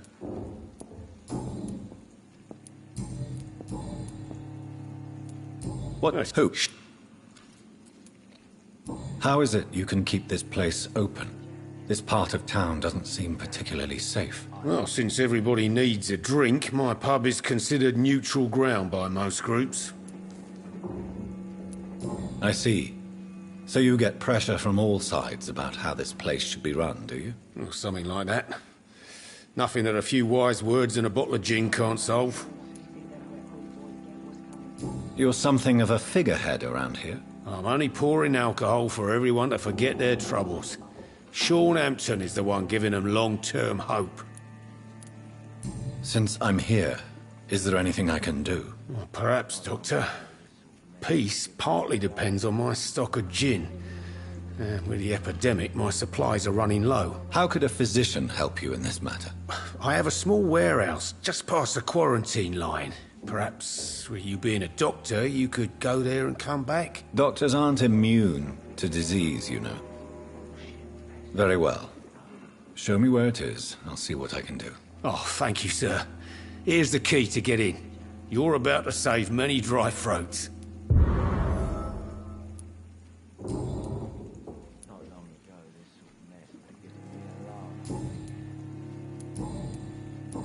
Goodbye, Mr. Watts. I should have offered a drink to the boy. Be he cursed Evening, or miss. not, he's Well, just I never. That's a first. Customers who make that much mess rarely come back. Never mind in fancy togs. I'm much more myself than when we first met. By the way, I'm Jonathan, Dr. Jonathan Reed. Welcome back to the Turquoise Turtle then, Doctor. I'm...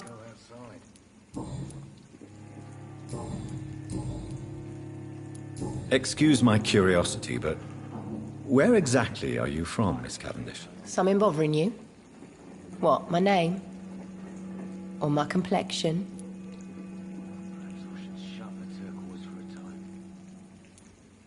Believe me, I never judge someone on their place of birth or the color of their skin. If that's true, you'd be one of the few not to make fun of me.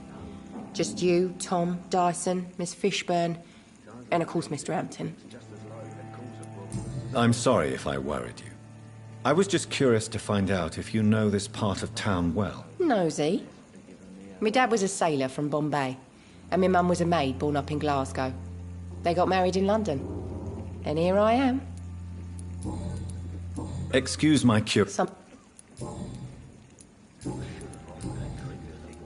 What can you tell me about this area? People don't appreciate that line of questioning round here. You'd best be more careful with what you say, sir. You look concerned, Miss Cavendish. This is a bad borough. Most people I know are afraid.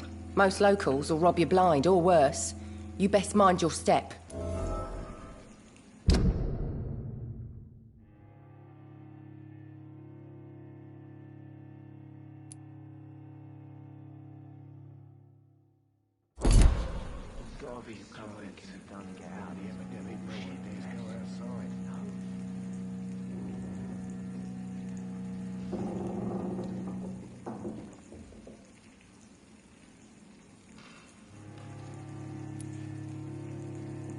So you and your friends all feel in danger? No exceptions? Tom's the only exception I've come across until now. But he's not like everybody else. This place seems, how shall I put it, very colourful. I'm sure it has plenty of stories to tell. We get people of all sorts here. It's that rare place in the docks where you can have a drink without being murdered. At least it's not happened yet.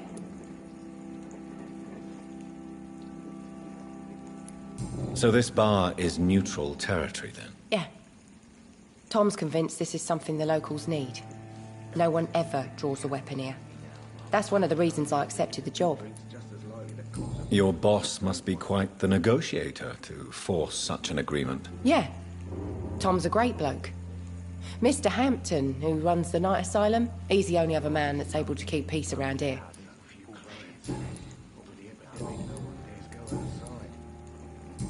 Goodbye, Miss Cavendish.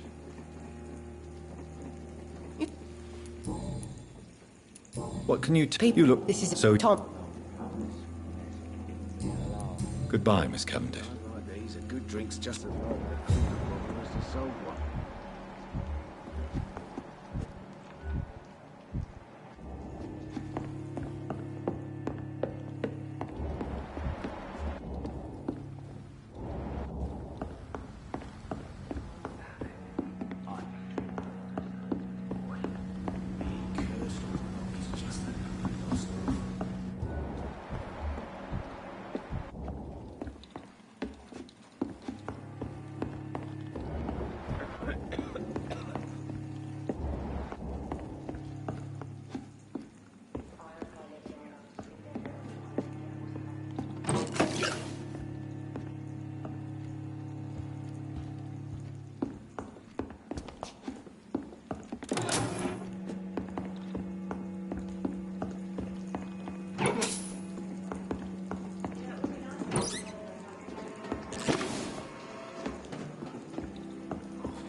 Stop coming in every night. The pub's become right peaceful, don't you think?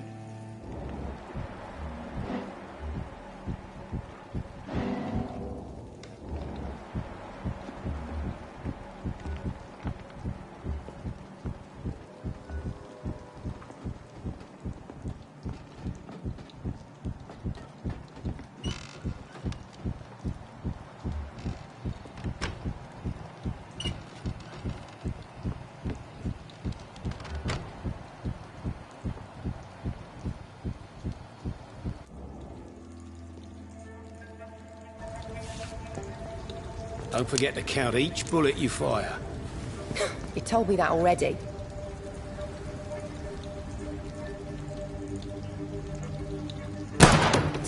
Nice shot. You learn quickly. Pointing an empty gun could be a fatal mistake. It's easier when I picture the bastard's face.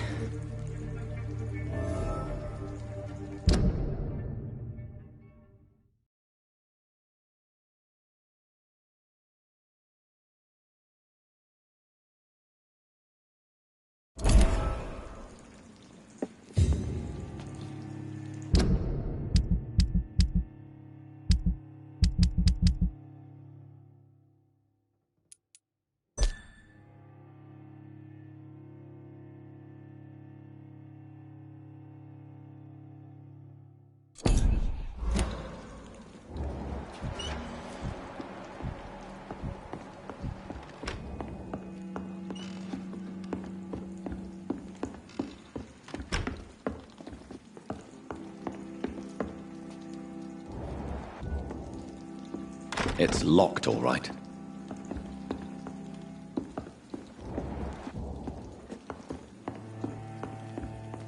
Are they stupid or something? Welcome back. I've never even been to one.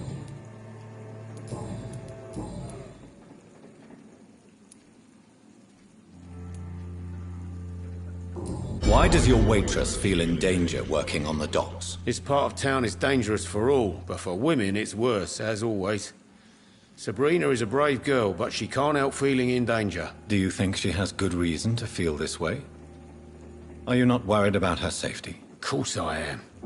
The truth is, she's tougher than me deep inside. She just has to learn to control it.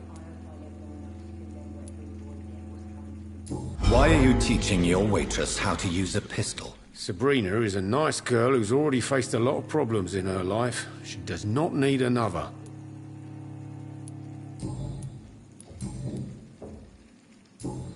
Goodbye, Mr. Watts. He didn't deserve this. I should have offered a drink to the boy. Be he cursed or not. You still working at this hour?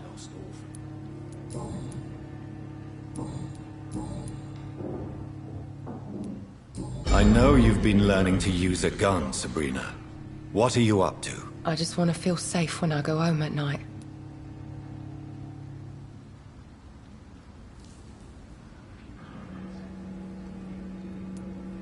Guns are not toys, and are certainly not to be handled when one is agitated. I don't care. Next time some drunk bastard tries to drag me into the yard, he'll be the one bleeding.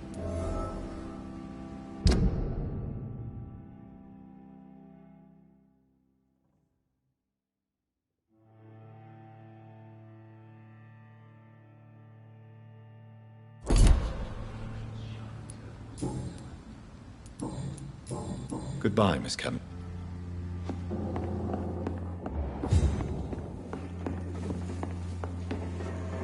Welcome back, Doctor.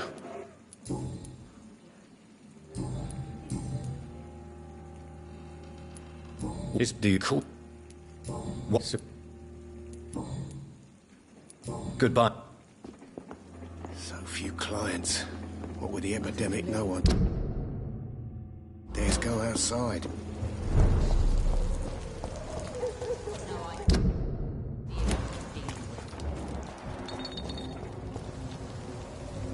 Good evening, miss. I am Dr. Reed. May I ask you a few questions? Who are you? What do you want? As I just told you, I'm a doctor. From the Pembroke Hospital, actually. The Pembroke Hospital, you say? I ain't paying any bill left by Clay. I'm not here to collect payment, Miss... Miss Edwina Cox. So what do you want then? Fancy buying something from me, maybe?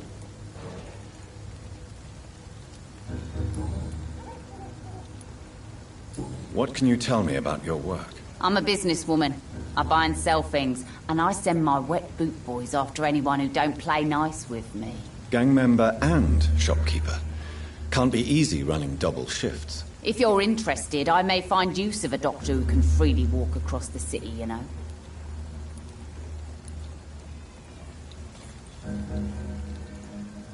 You're quite blunt, aren't you? I like people who know what they want and say what they think. This is a time of great opportunity for those ready to embrace their destiny.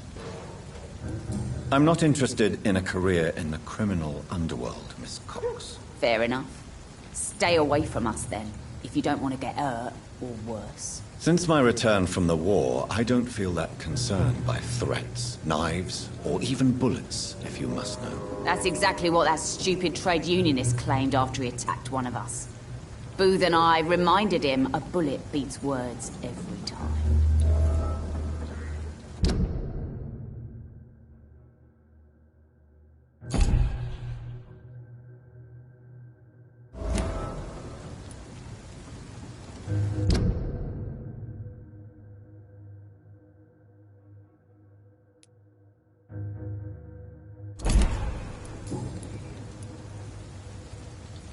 What can you tell me about this part of town?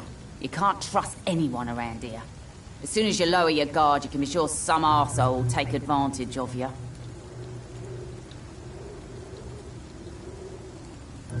You sound like you're thinking of somebody in particular. Take the gravediggers of Southwark. They must pay me every week, but it looks like they forgot who gave them permission to steal from the dead. Looting corpses in a mass grave. That is a new low. Whatever. Hey, since you're a doctor and all, maybe you can access that forbidden area and remind those bastards what they owe. Really? Don't you think that's a little bit excessive? Bastards, all of them. This region only responds to violence and threats.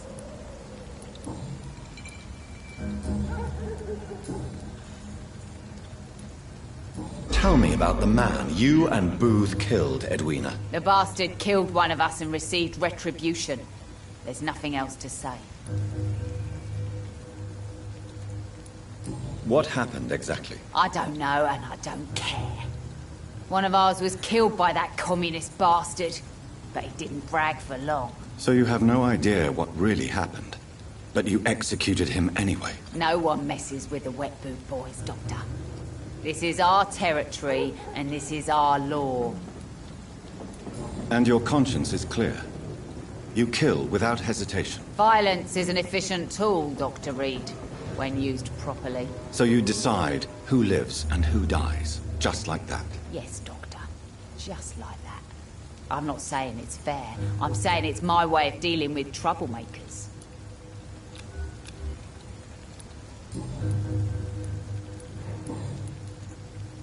Can I see what you have to sell? As long as you have money, I'll show you all I have.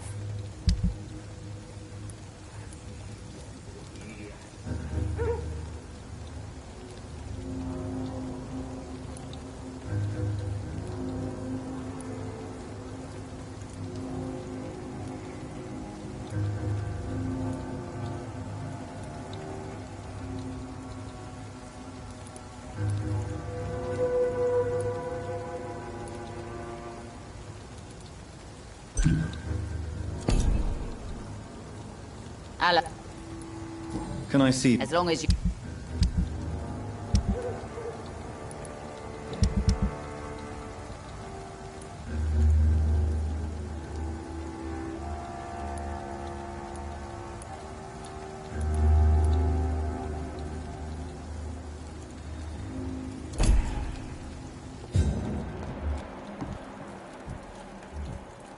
Pleasure, sir.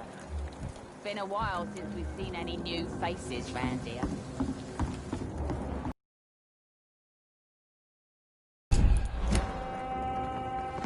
Perhaps we should listen to what the idiot had to say first.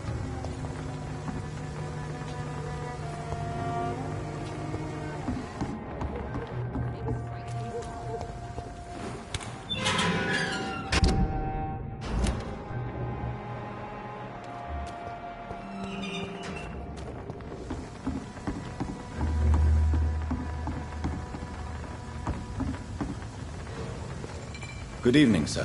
Who the fuck are you? Don't you see I'm busy here? Dr. Jonathan Reed, that's who I am. And who are you?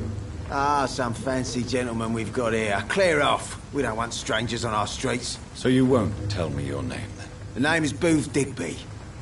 Maybe I'll ask my boys to break one or two of your bones, just so you remember it.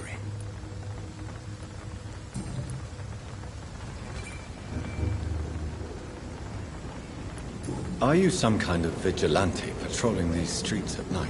Something like that, but the police aren't in charge here. We are, see?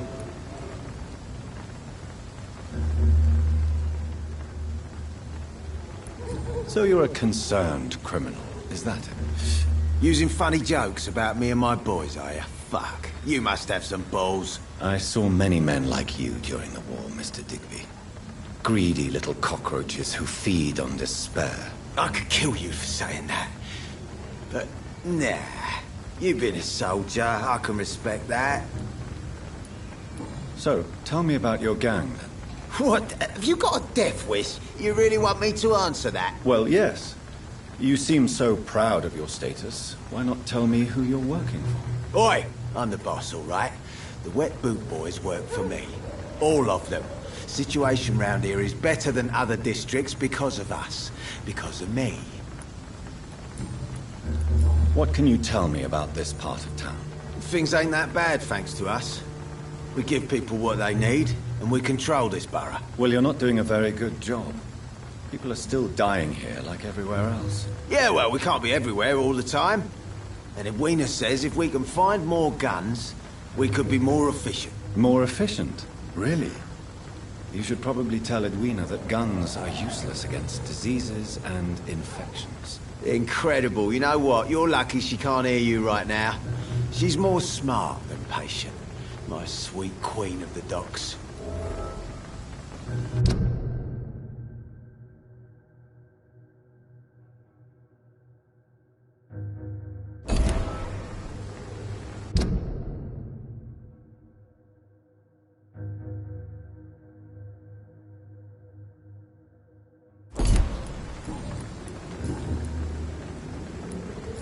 Tell me about the man you killed, Booth. What happened? One of us had been killed, so we had to retaliate. That's the whole story. There has to be more to it than that. No, really, one of us got killed, so the killer had to die. That's how things have always been done round here. No one gives a shit.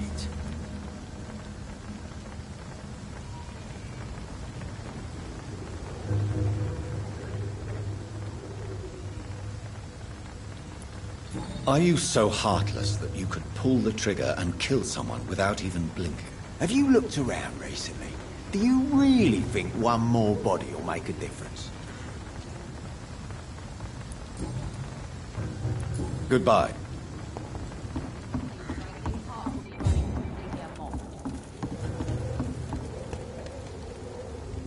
Good evening. Hello. Booth Digby looks at you with love-struck eyes. Tell me, Edwina, is the feeling mutual? You have no idea how refreshing it can be for a woman to receive all the pleasure she needs. For once. I'll take your word for it. What is it, Doctor? A woman's not supposed to talk about these things.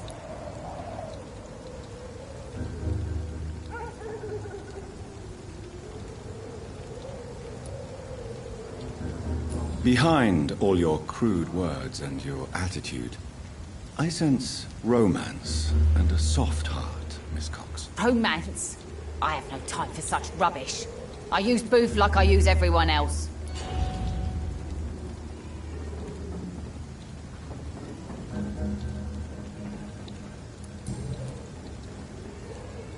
Goodbye.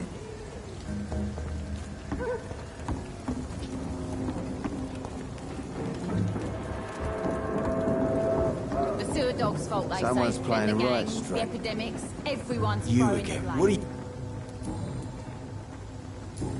Goodbye, Mr.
Opium is one of the main ingredients of Strickland's medication. Never a good move.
Stop! Right now!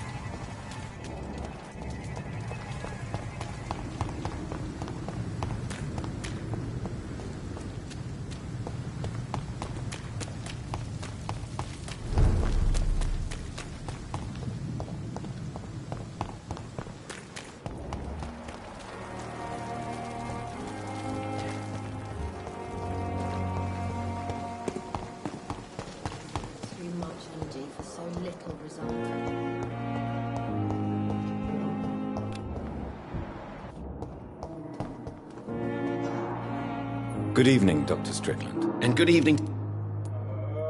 I located the shop, but it was vandalized, and the owner is missing. All I found was your order. I was afraid of such bad news. People are so desperate they're ready to burgle a shop for drugs. That's quite a list you ordered. Opium, sodium hypochlorite. It can't be just headaches you're trying to cure. This dreadful influenza, of course. I already ran some tests on hopeless cases. Without success, I must admit. Do you realize you could create a...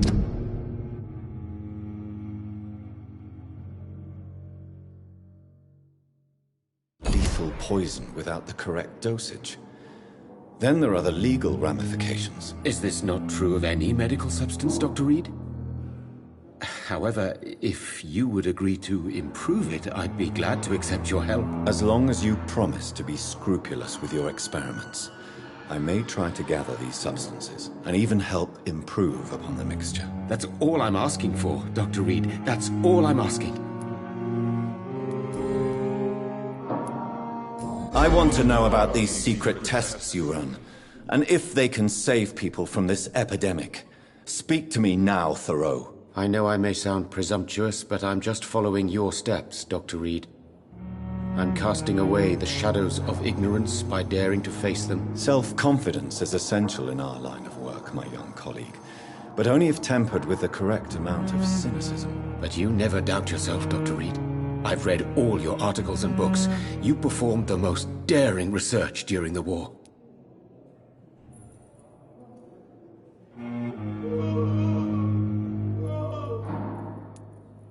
You have my support, Dr. Strickland.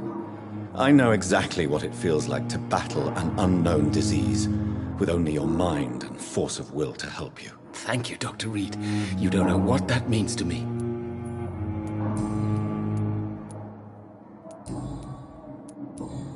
Goodbye, Doctor. I can't let Strickland put his patients at risk with opium. Perhaps an adjusted formula will deliver more of a placebo effect.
How can I be sure I'll not find your unconscious body in the house again? I promise you, you'll not find my unconscious body. For God's sake, how can you say such a thing? How can you refuse to listen? I tried to warn you for so long. No, I won't let my only son die. You promised me you'll stay alive. Your son lied to you, like the whole world lies to us.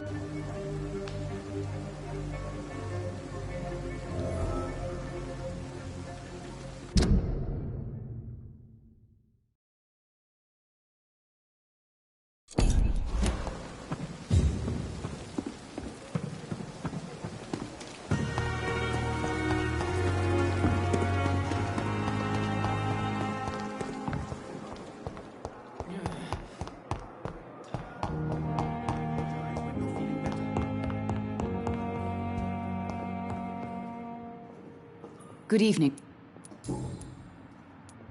Your son wished to die, Beatrice. Why did you hide such crucial information? Are you not aware suicide is a crime? Mortimer could be thrown in jail. I can't let that happen. I won't. I understand you fear the lead.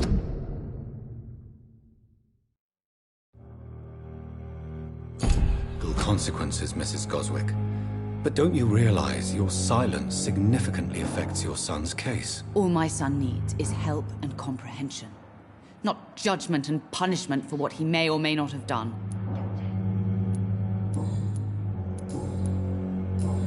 Goodbye, Mrs. Good evening, Mr. I'm okay. Admit it, Mortimer. Your mother had you hospitalized here because you tried to kill yourself. Yes, it's true. All right, then. This is the first time we've really shared information about your case. Shall we call this progress? Call it what you want, Dr. Reed.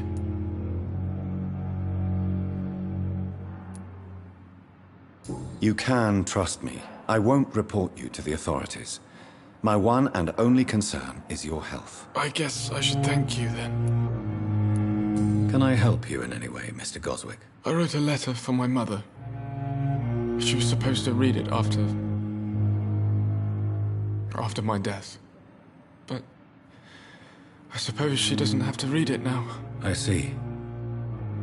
And is this letter still near the place where you tried to take your own life? Yes. And I don't want anyone reading my last words. I mean, I'm still here. If you bring me back that letter, then perhaps we'll talk.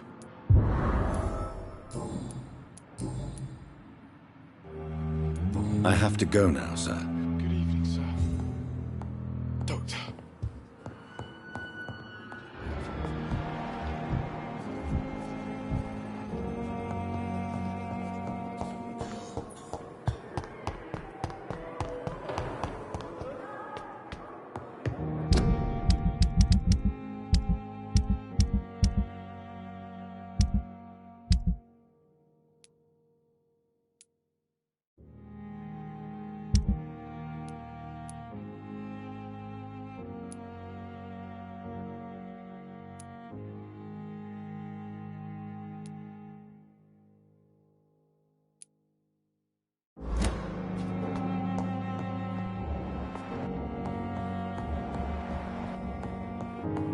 Not now.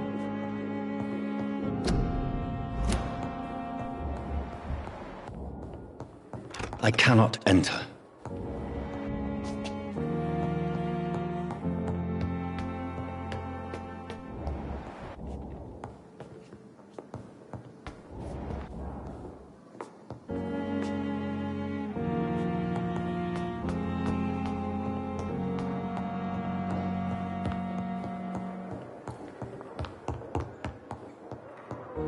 Please come back later.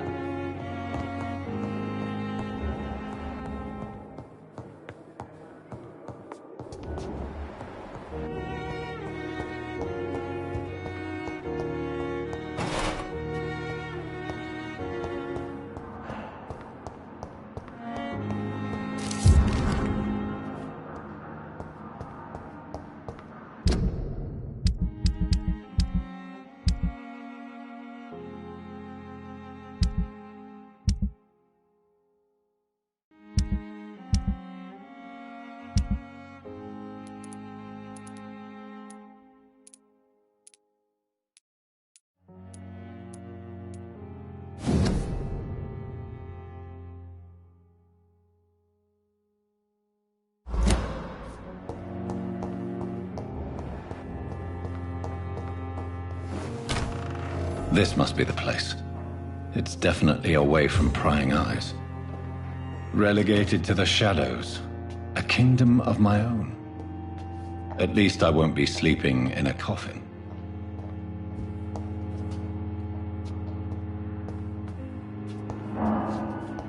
It's locked. It's locked, all right.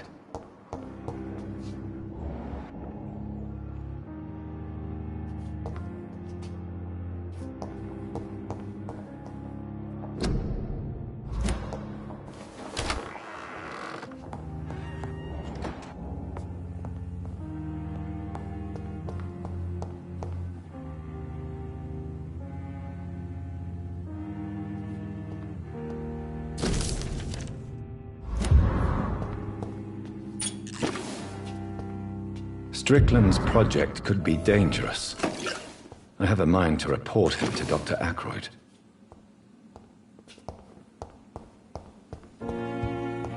The flower's dying. It needs water.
take to fix me properly, man. Good evening, Dr. Strickland. And good evening. I have managed to improve the mixture by diluting it. Have you ever heard of Sir Joseph Francis Olive? Or the placebo effect? No, I don't think so. Why? A placebo is a substance or procedure that has no actual physical effect. You made a placebo of my project. Why? Research has established that a placebo, as long as the subject believes in the effect, can provoke a positive physiological reaction. Really? That's fascinating. And you want me to, what, administer the placebo and see what occurs? Something like that, yes. Well, I'm a bit surprised, but I trust you, Dr. Reed. Please take the key to my cabinet and put this placebo there for future use.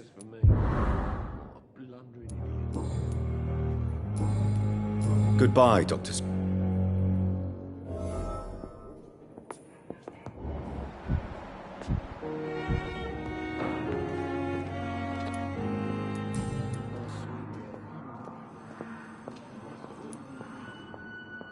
Do you think Dr. Strickland has... His wish to cure the sick is not driven by pride, but by an idealistic view about our mission here.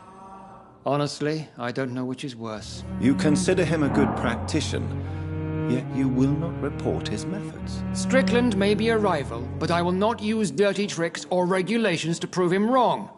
We are doctors, not politicians.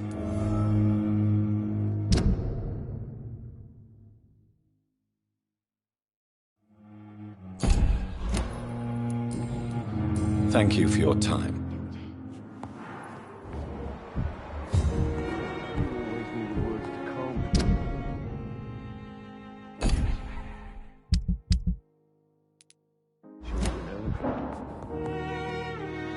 Good evening. Goodbye for now, Mr. I will not let you down, my boy.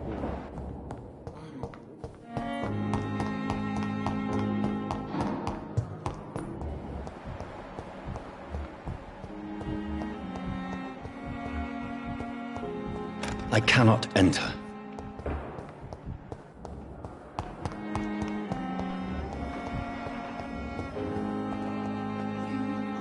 Good evening. Good evening.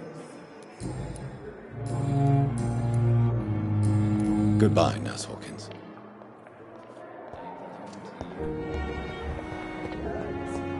This dead flesh needs it. Please stand.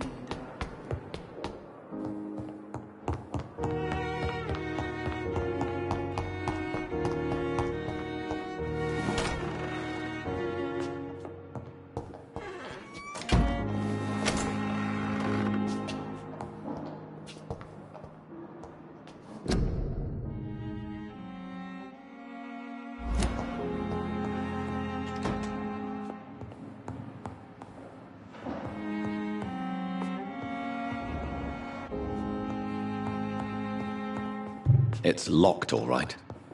At least Strickland can't kill anyone with this formula. It's locked. It's locked, all right.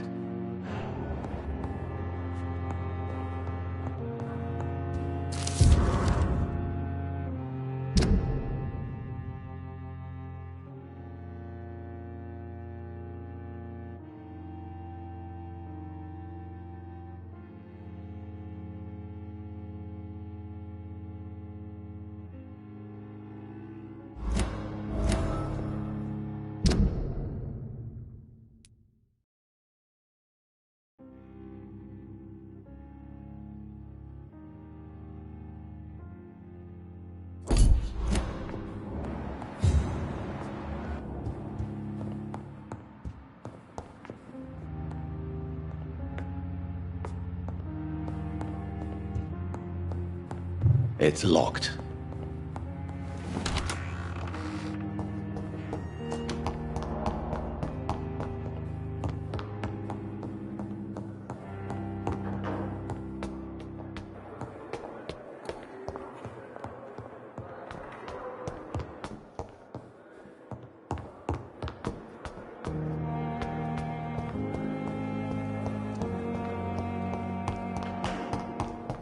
As for me, What blundering idiot.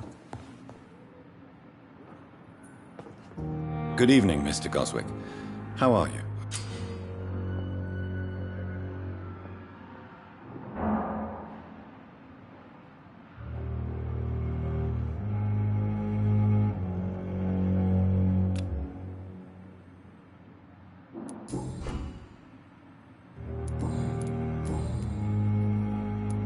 Your medical report says you're not affected by the Spanish flu. What do you think of that, Mortimer? Does it make me happy? Not in the slightest. If it was up to me, I would have left this place long ago. I know I don't belong here. And why do you think you don't belong here? I know the staff have more important things to do than look after me. There's plenty of patients here who need their attention.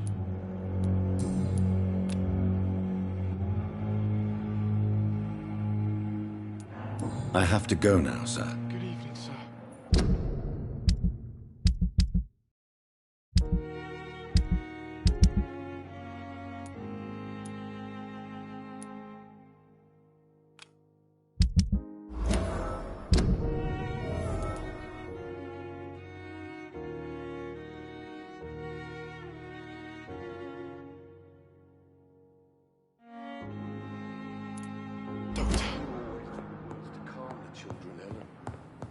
As for me...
In this letter, Mortimer Goswick does nothing to hide his desire to die.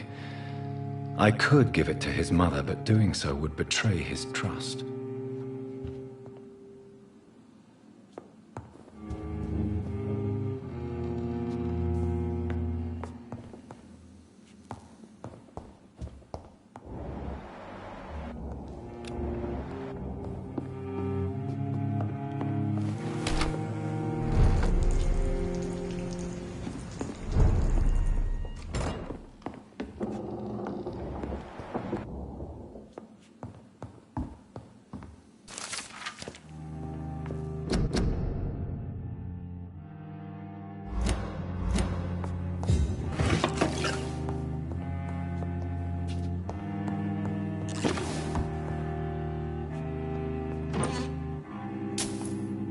It's locked, all right.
Go back home, idiots!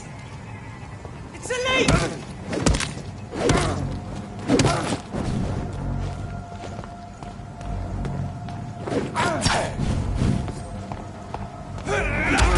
Burn, vermin!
It's locked.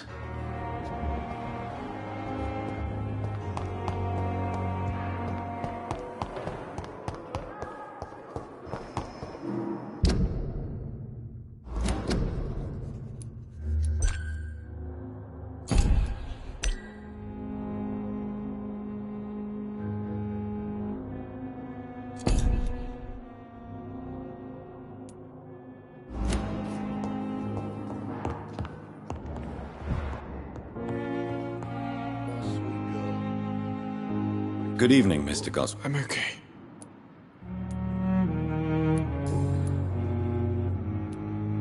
I've read your letter, Mortimer. You wrote about an unbearable feeling of despair while the world crumbles around you. Tell me more about it. There's nothing more to say, really. It's hurtful, it's unbearable, and I don't ask anyone to understand what I feel.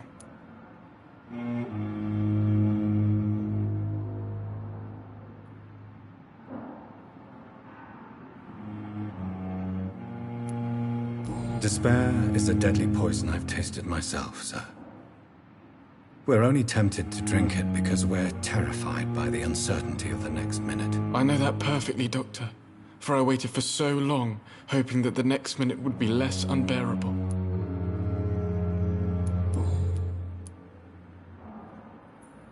I have retrieved your letter, Mr. Goswick. I can assure you that nobody read it but me. Thank you. This is for you, then. For your help. And for your silence. I think you should talk to your mother. It would be good for both of you. Thank you, Dr. Reed. I'll think about it. Now please, let me be. Do you need any help? I'm afraid I may, sir. I don't mean to be a burden. You are not a burden, sir. Healing you is my responsibility. And you have my gratitude for that.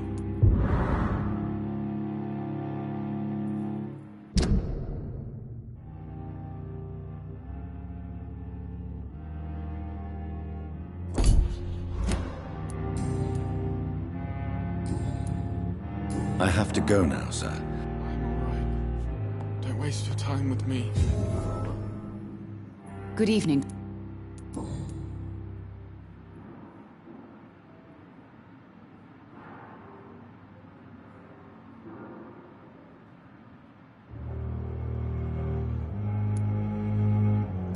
Mortimer is extremely vague as to his motivations for committing suicide. Tell me more about what you know. As you say, Mortimer had no reason to die. All he said to me was that he wanted to make the world a better place, but couldn't.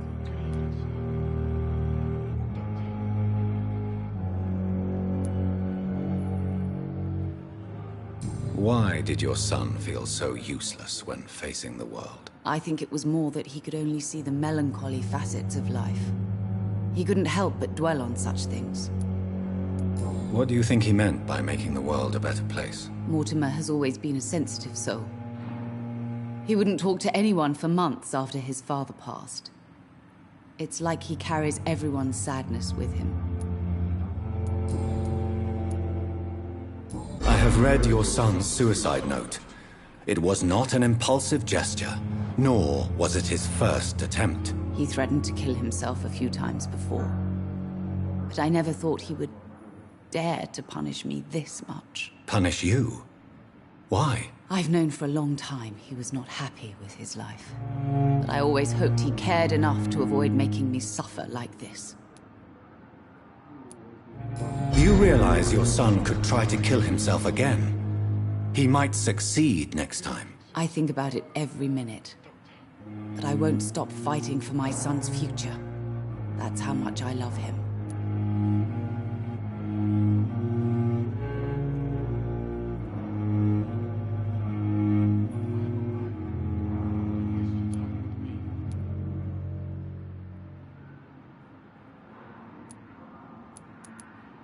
Your empathy is remarkable, but I fear that your son's decision to end his life has already been made. How dare you talk to a mother like that? Talk to me like that? I'm only trying to be honest, Mrs. Goswick. As painful as this fatal end may be for you, you have to accept this is a possibility. No, I'll never accept it. If my son was to die under your care, you have no idea what I'm capable of, Dr. Reed.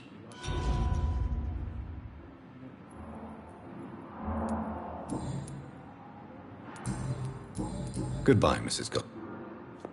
I'm alright. Good evening, Miss. I'm okay.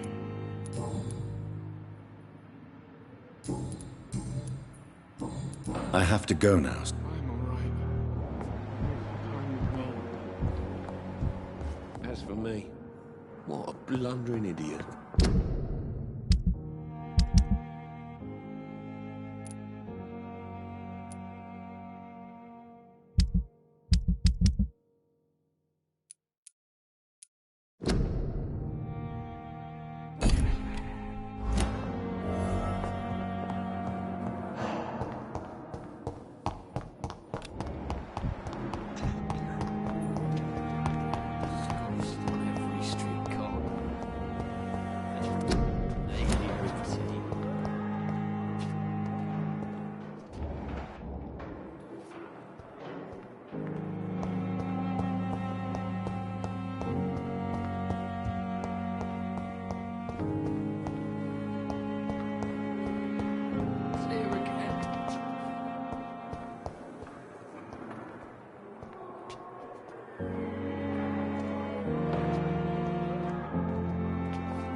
Fear and disgust on every street corner.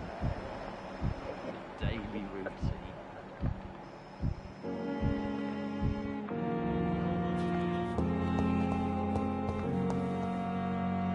Good evening. Evening. Lost its effect on me, but the suffering continues. Goodbye for now. Fear and street corner. The daily routine. Goodbye, mister. It's locked, all right.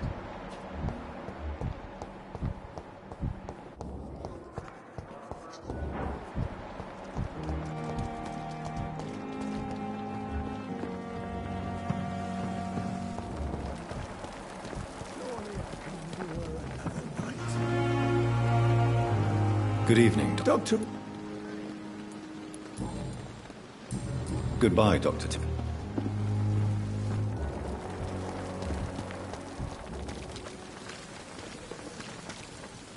Good evening. Good evening. I'd like... Wise choice.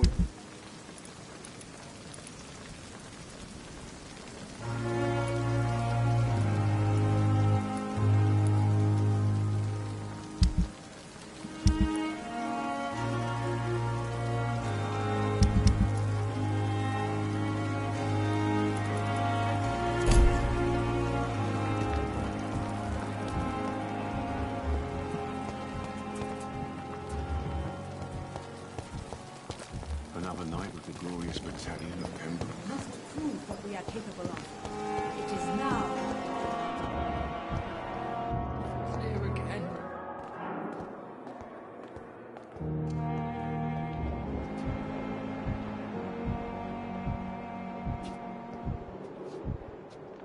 Fear and disgust on every street corner.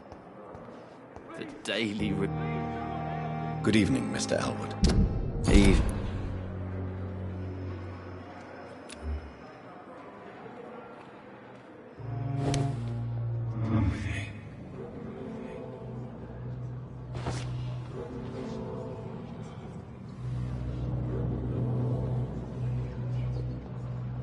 I wonder what your last thoughts would be.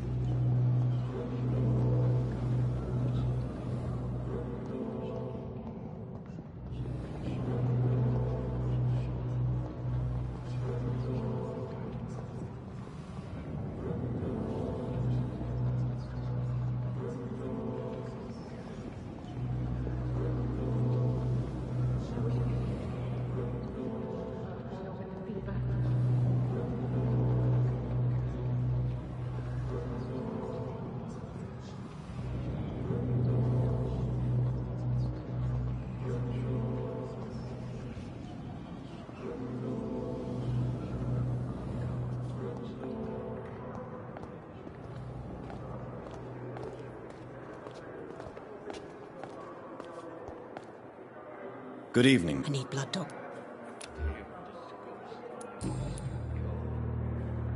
Tell... I'll leave.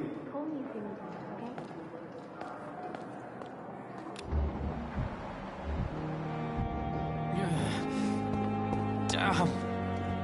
The pain. It's here again.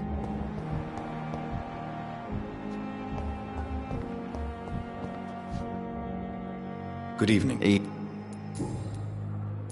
How can I... Can I... No. Who would... No. You don't... If...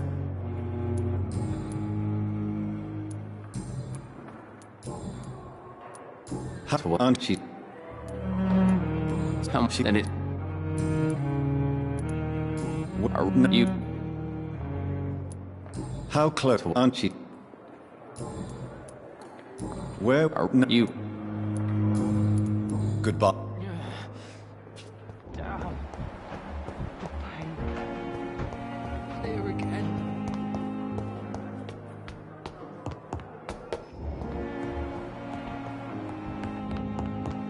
Not now.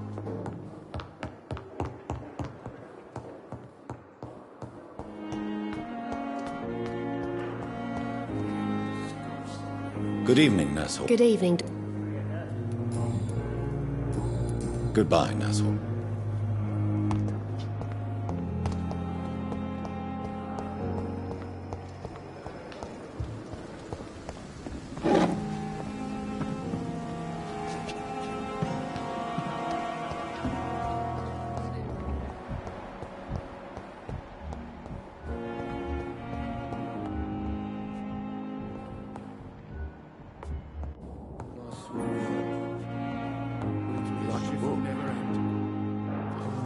What can I... From her. Thank...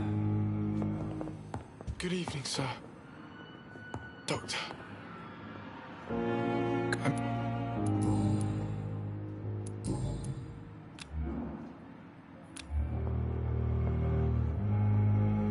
I have to go now. Don't waste your time with me. What a blunder. Good evening. Good evening.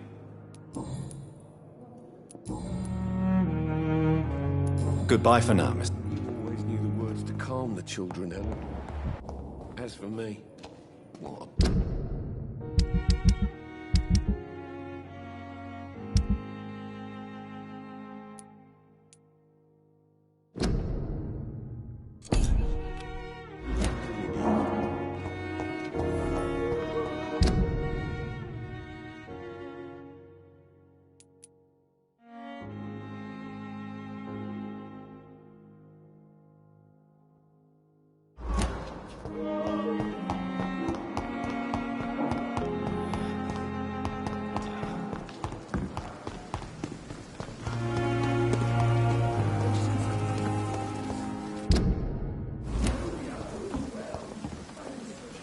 Good evening, nurse. Good evening.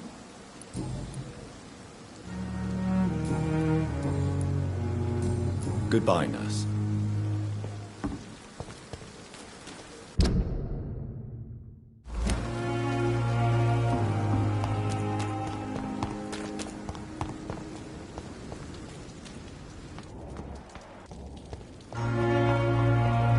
I cannot enter.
Get them weapons ready! We found one!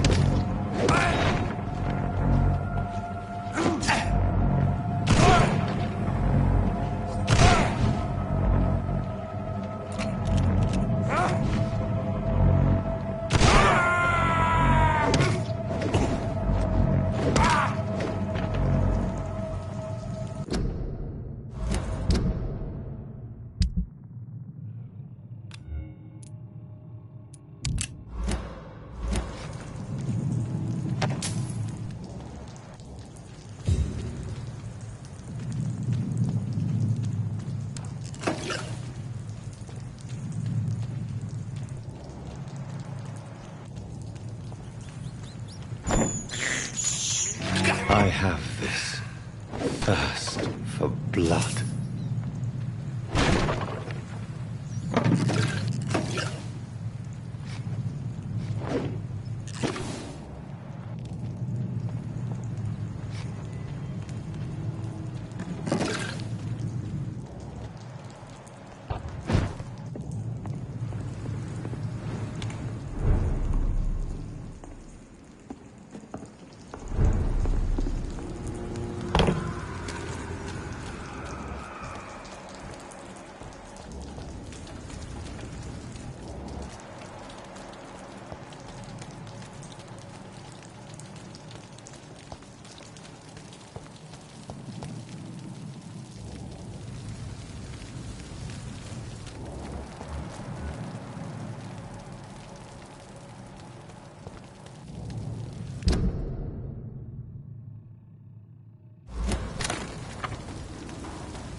I'd step back, sir.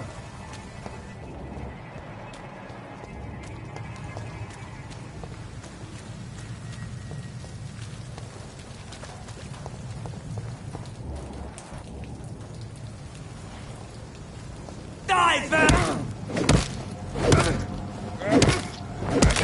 Over there! There's one of them vermin!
Best that... No! It's on to us!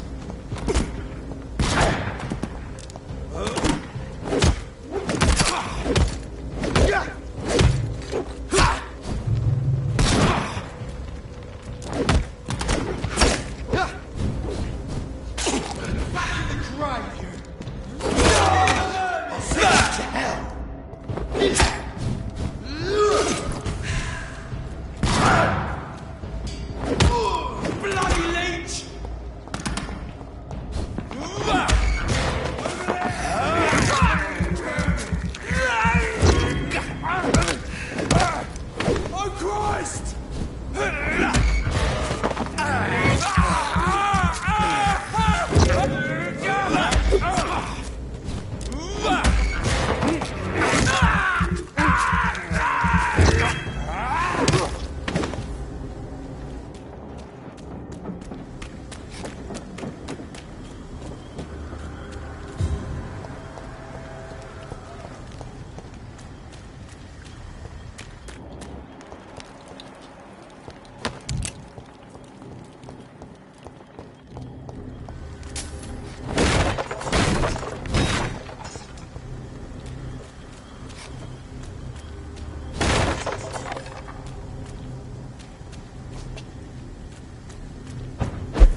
It's locked, all right.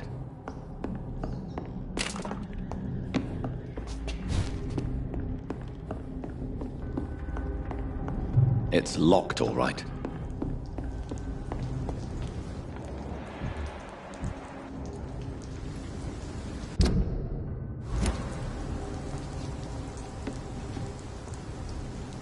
Stupid beast!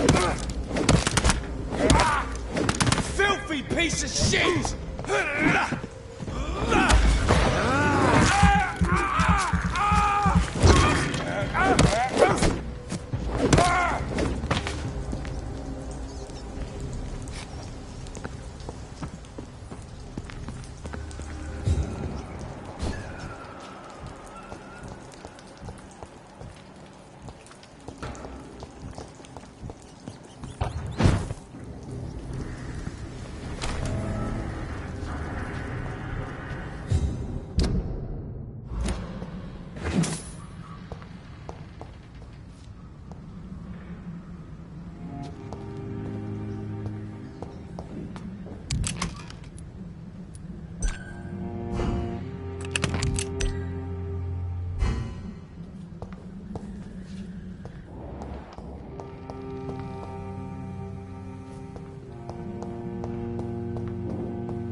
It's locked.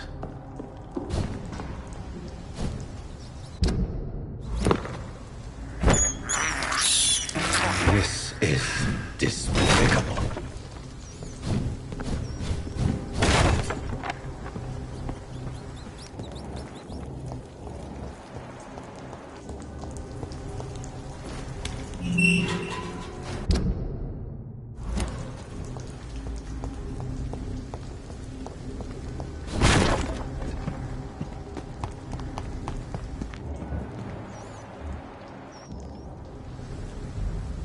Not a good place for a stroll.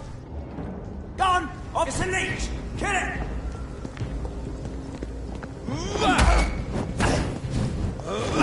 It's a leech. Kill it. Christ!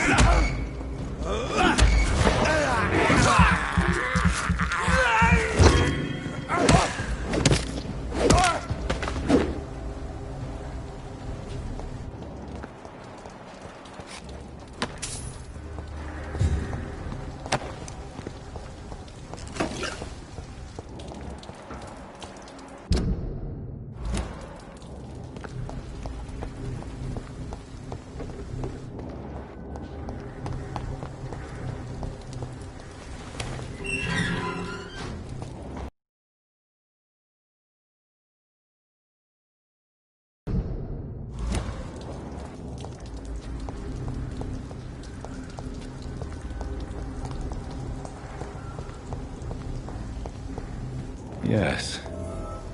The place has changed. Yeah. I should find some way to pay my respects.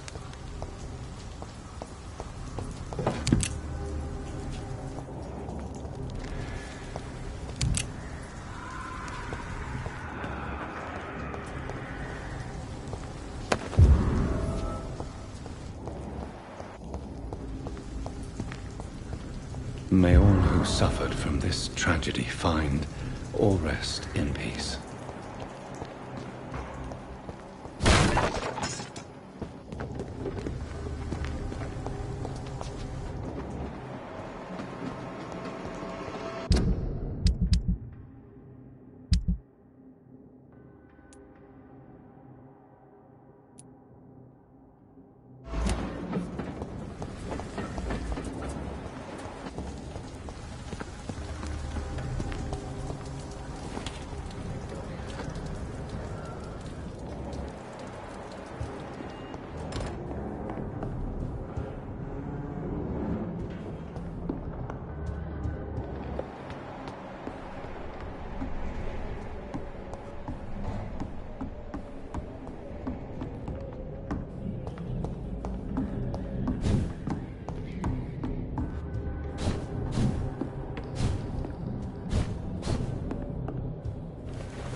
This place.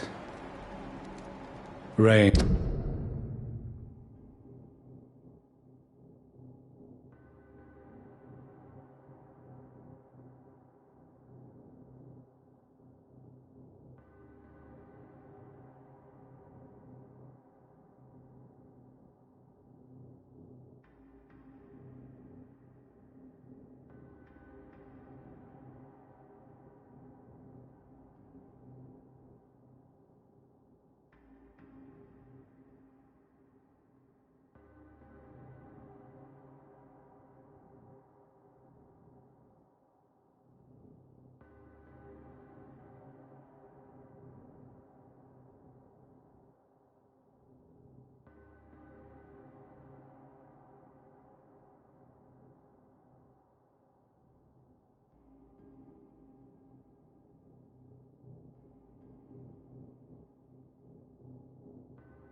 May have washed away the blood.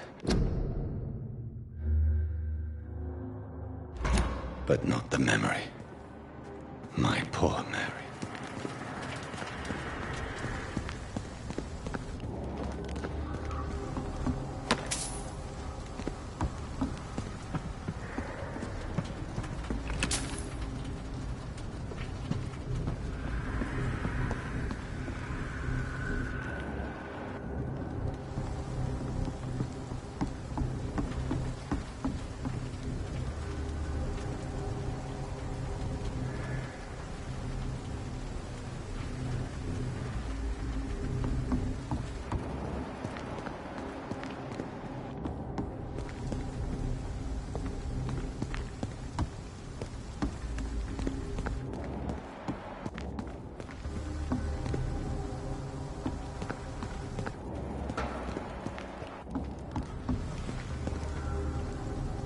This is my watch.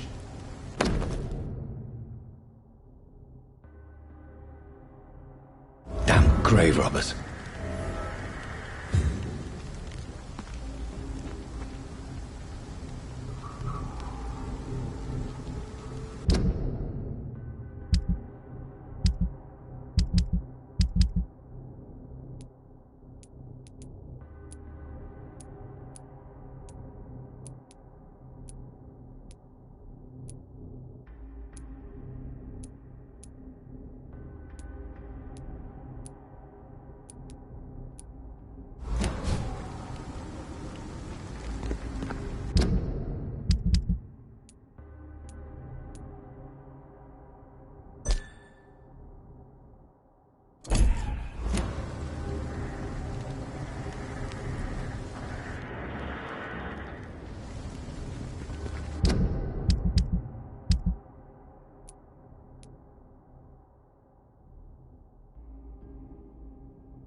Watch yourself! The leech has teeth! No!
I can't believe I'm doing this.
I have this thirst for blood.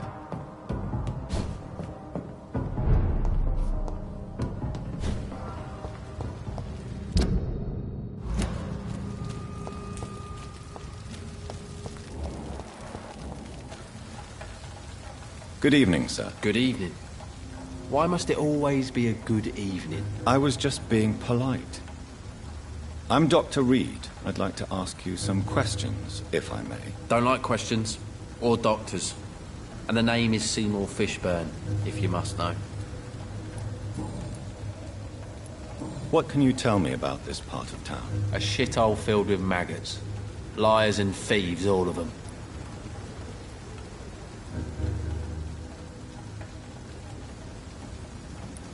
Are you thinking about someone in particular? Nope.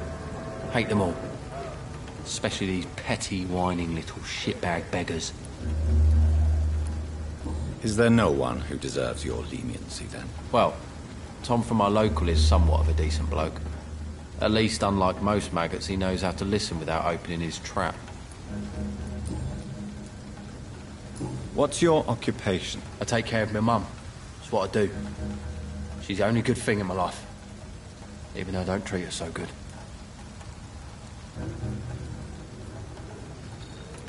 You seem upset. Is something bothering you? I lost the necklace I bought her. I'm a fucking idiot. A worthless idiot. Sometimes it's hard to be a good son. I just want her to smile. No, I was thankful for her patience, appreciated like... God knows she deserves it.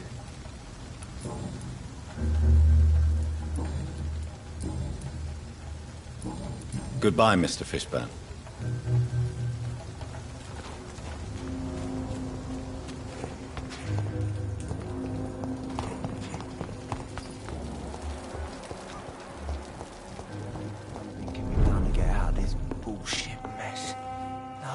I hope I live long enough to see. Good evening, Mr. What? Oh, you're... I found the location of the explosion, Mr. Delaney. I placed a flower for you where it happened. Just as you asked. Really? That's so kind. I never thought someone would... Well... Thank you, Doctor. It's nothing, really. And I'm sorry for your loss. What? No, I didn't know them. No car was supposed to park there that day. Stupid bastard, why did he park there? You're the man who hid that bomb.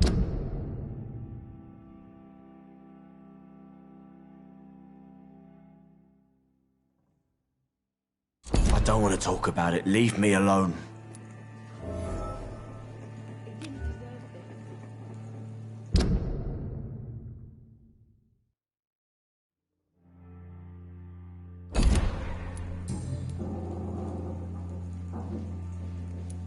I want you to remember the bomb, Dyson. Tell me about it. No. I don't want to remember it.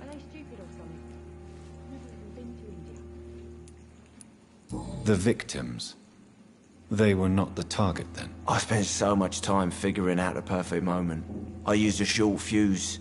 No car had ever parked there. They all died. Why use a bomb? What were you trying to destroy? The Dawson & Dawson ammunitions factory. A symbol of violence against the people. My group wanted to destroy it to send a message.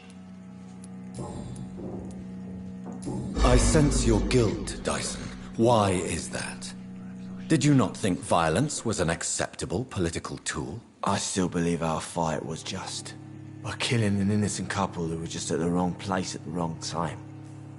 No way. I hope I live long enough to see them wet boot boys do the work.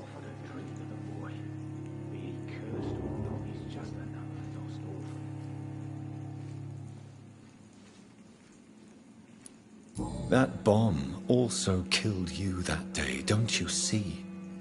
You just die a slower death, drink by drink. I know. Maybe I deserve judgment. Until that day, I'll just be Dyson the drunk, not Dyson the murderer.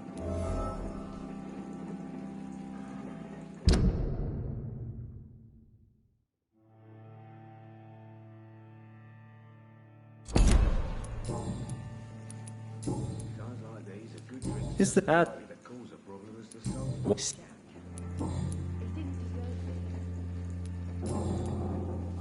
Goodbye.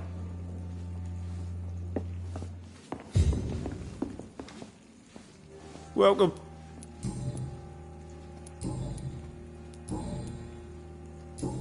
Goodbye, Mr. Are they stupid or something?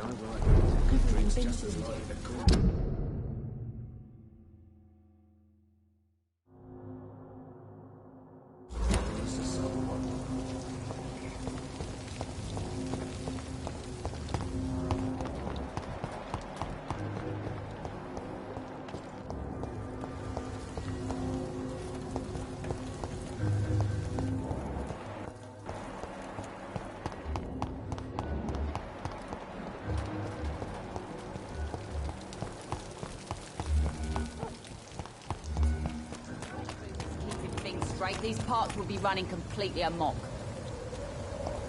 The moron had me laughing at first. You again.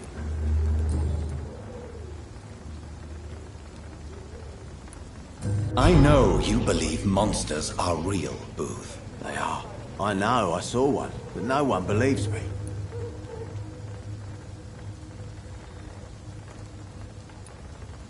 Tell me what you saw. It was a few years ago. Clay Cox was still the boss then. He'd sent me to the shipyard to find out who was stealing tools and ropes at night. Go on. First, I thought it was an old lady with a limp. It looked frail and crooked. Then I saw it grab a bloody beam and lift it like it was a stick. I shouted. It looked straight at me. Do you know what it was? It was all eyes and long teeth, but I couldn't see its face. I shot at it when it moved towards me and I hit it. And then it jumped and vanished in the shadows. You could have imagined all that. These docks can be so gloomy at night. With the fog and the wind and the boats creaking. No, Doctor. That night I saw the fucking sewer dog for real. It's not a beast like the stories say. It's the ghost of an old woman. Bullets can't stop it. But no one believes me. Are your friends mocking you? Even Edwina told me once to never speak about it, but I know what I saw. And it wasn't a human. Not human at all.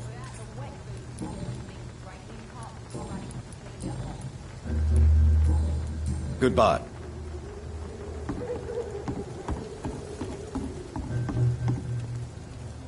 Good evening, Miss Cox. Hello again, Dr. Reed. What do you want? I managed to reach the mass grave in Southwark. It was not pleasant. Spare me the details, Dr. Reed. All I want to know is what happened to those bastards who owed me money.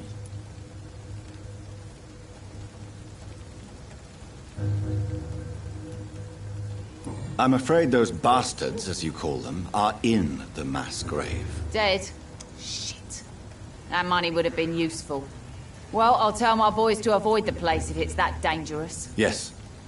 Everybody should avoid that place until further notice. Okay then, Doctor. It looks like you deserve your reward after all. The Wet Boot boys thank you for your help.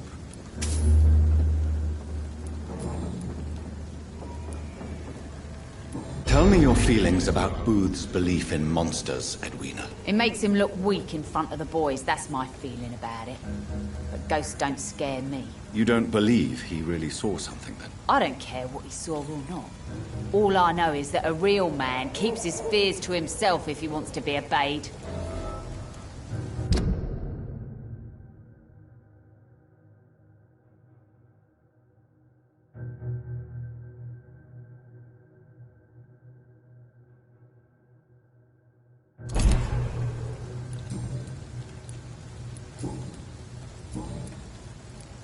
Can I see? As long as you have...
I hope the rumors about Clay are true.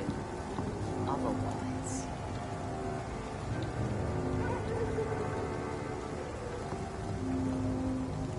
You again.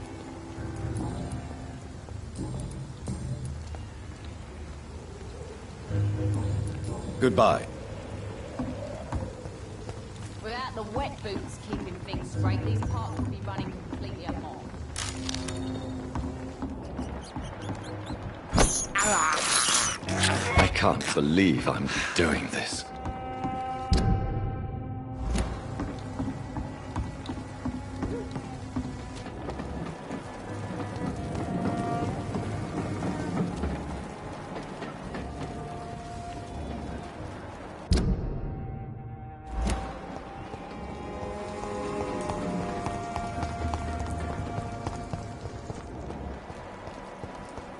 It's locked.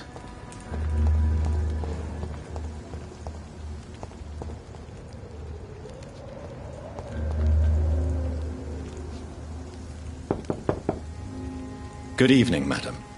You best... I'll...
Tom has so much alcohol, he could keep this district afloat for quite some time.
Welcome back, Doctor. You lied to me, Tom.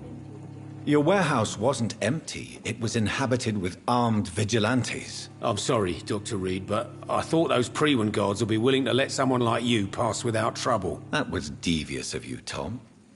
Next time you can bloody well go yourself. I apologise, Doctor, but it's just that I prefer to avoid the law, its enforcers, and all manner of thugs in uniform.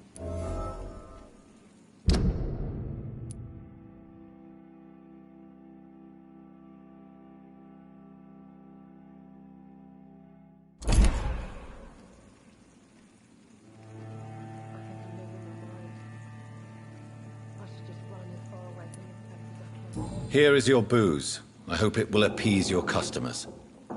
Just try not to kill anyone with this poison of yours. Believe me, Doctor, most of my customers are less agreeable when sober.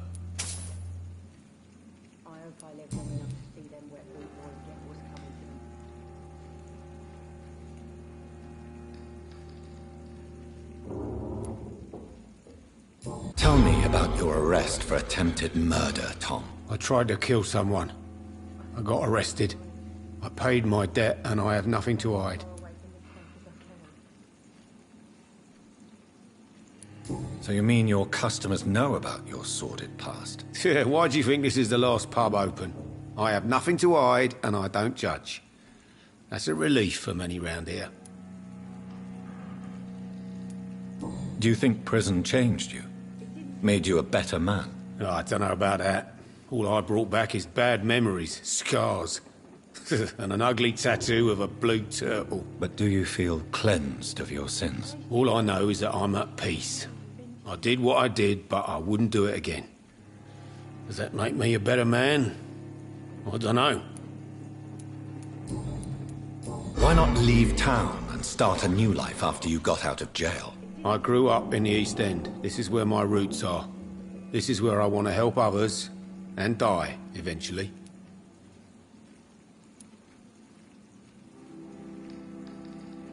Do you think the docks will always be a hive of scum and villainy? As long as poverty and fear run the show, I don't see how it would change. Misery loves company, as they say.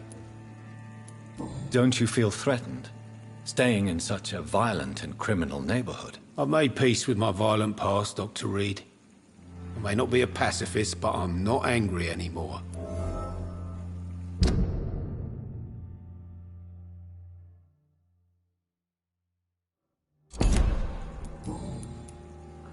You attempted murder.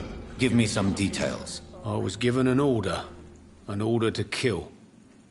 I was an obedient gang member at the time, a proud, wet boot boy. Why did you join the gang? Because I finally felt useful. Do you have any idea what it means to feel respected when the rest of the world shits on you? So you were ordered to kill someone. What happened then? I don't know if you can possibly understand, but I couldn't kill him. I just stood there pointing my gun. Someone saw me. I gave up. Why couldn't you shoot? My target was eating in that fancy restaurant with mirrors and music. He was eating, drinking, laughing. He was having such a good time. I hated him for his bottomless appetite and easy life of easy pickings. And then something happened.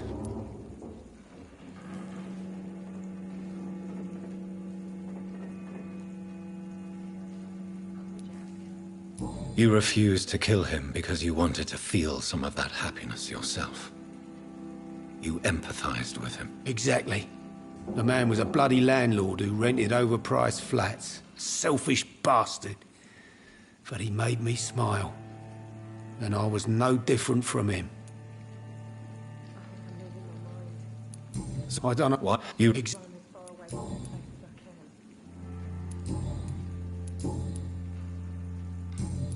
Goodbye, Mr. Watts. Times like these, a good drink's just as likely to cause a problem as to solve.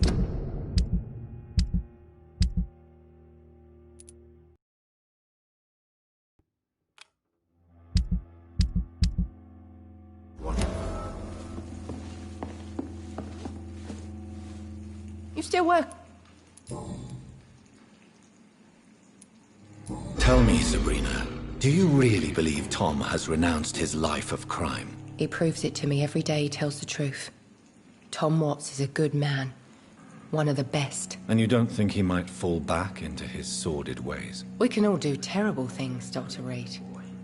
And we never know what we're really capable of until it's too late.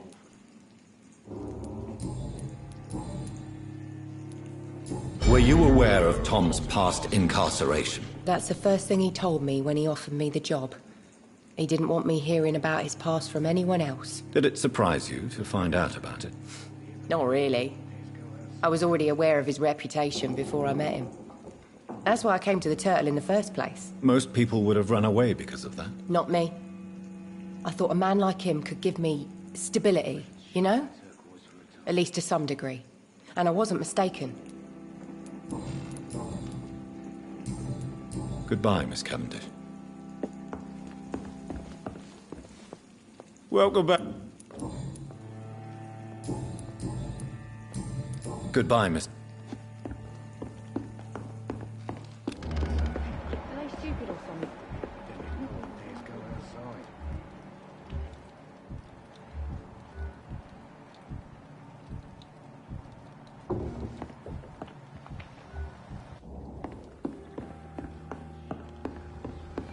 I hope I live long enough to see them wet food boys get what's coming to them.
Hypocrites, all of them. Maggots and liars.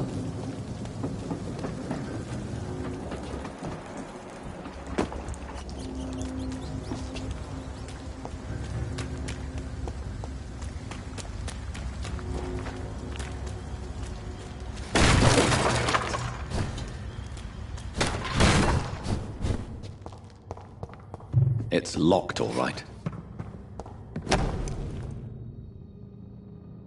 From Seymour to my beloved mother, Stella. Fishburne, that sneaky bastard.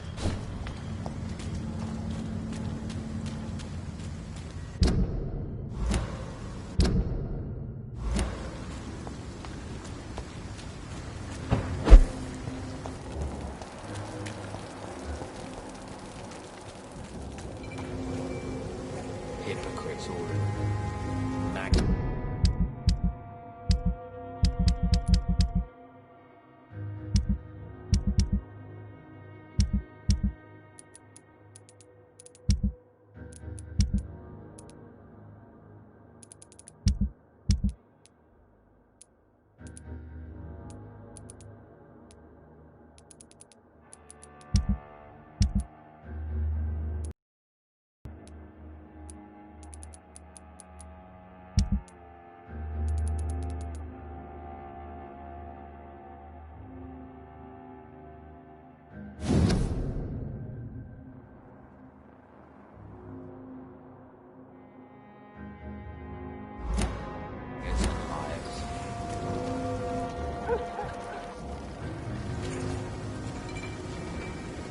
Good evening, Mr. Fishburne. Yeah.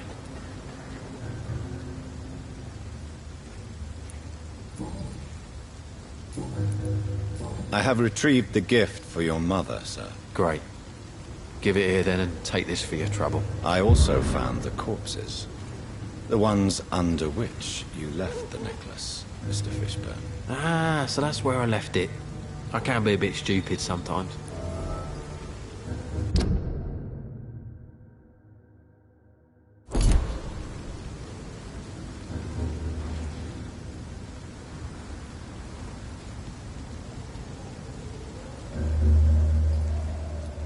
Have you no remorse? You don't even deny your crimes. I have many weaknesses, Dr. Reed, but lying about who I am ain't one of them. You're not a mindless animal, Seymour. Surely you have something to say about these murders. Speak up and I will listen without judgment. Could be right, Dr. Reed. Maybe it'll do some good to confide in a gentleman like you. You being educated and all.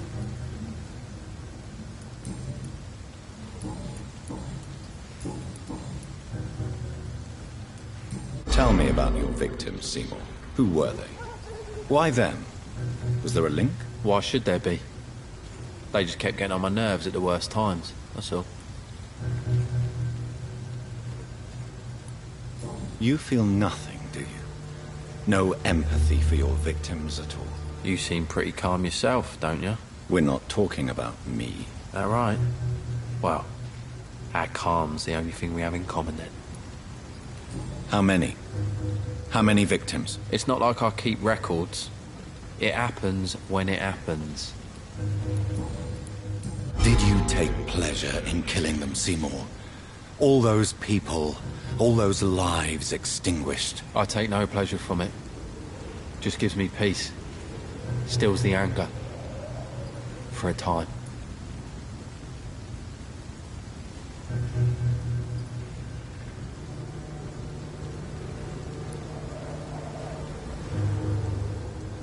This rage you feel, have you ever been able to control it? Resist it? I tried. For my mum, I tried for her. Telling the truth made me feel better. For a while.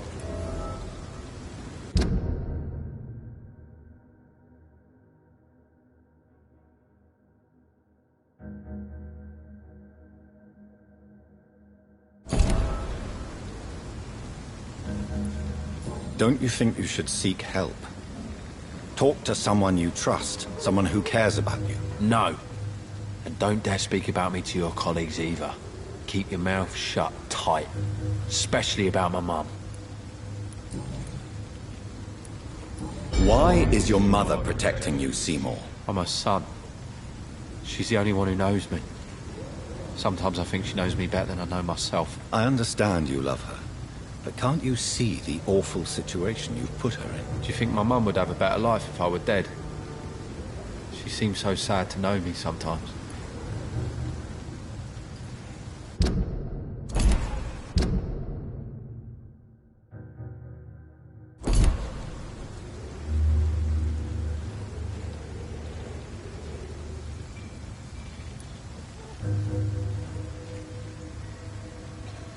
I don't believe death is the appropriate sentence for murder. Not in a civilized society. But the last word has to remain with the law. There is no law around here. No justice to be found. In these parts, revenge is the only answer.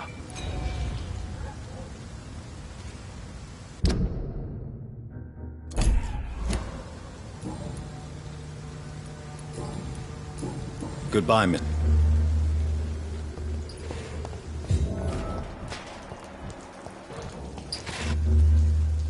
Evening. So long, Rufus.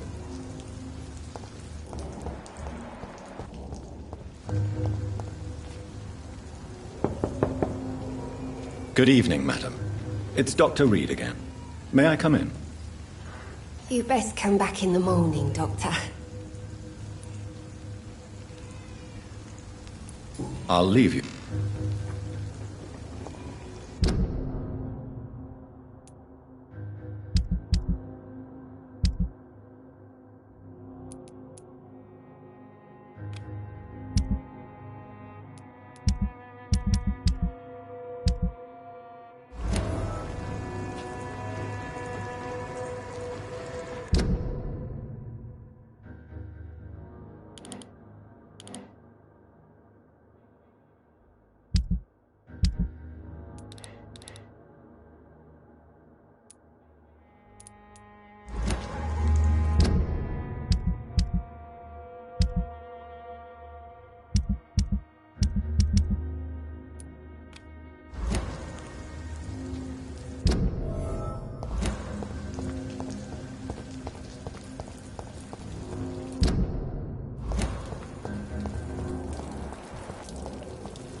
gotta be something can be done. Good evening, Mr. What?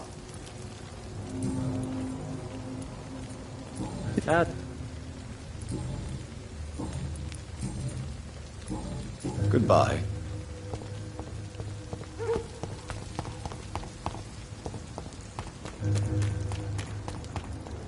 The sewer dog's fault, they say. Then the gangs, the epidemics, everyone's throwing the blame.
Tomorrow, more bodies will arrive and then sadly depart.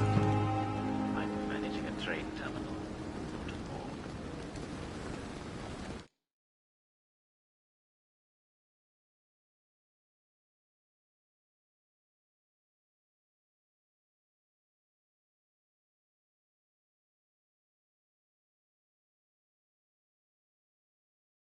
Good evening, Dr. Reed. Such a pleasure to see you again.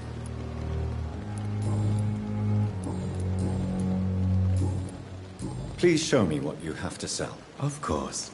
It's just trinkets and curios, really. But I'm sure they can be useful.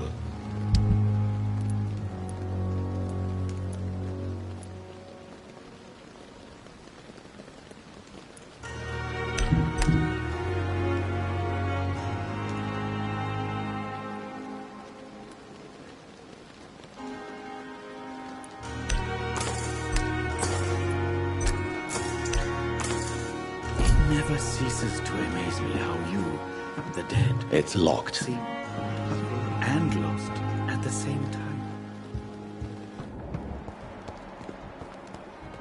I cannot enter.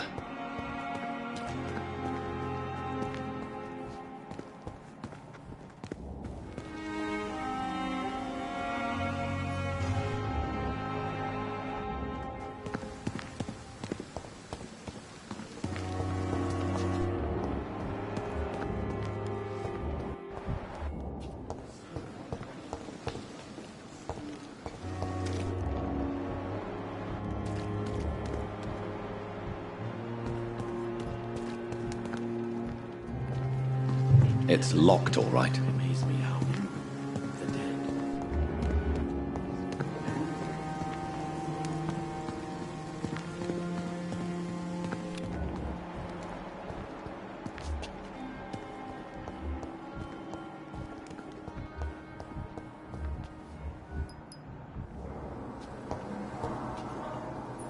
I'm quite...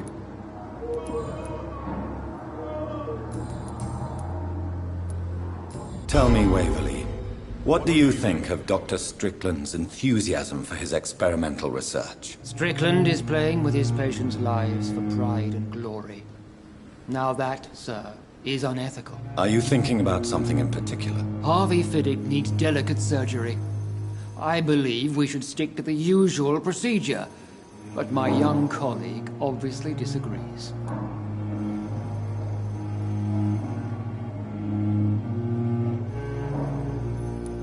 And are you not afraid that your rivalry with Strickland may be blinding you? Rivalry? I guess you could call it that. But I will never be childish enough to let my personal feelings affect my judgment. Why do you wish to lead this surgery? I strongly believe that Mr. Fiddick should not be butchered to test an unproven procedure.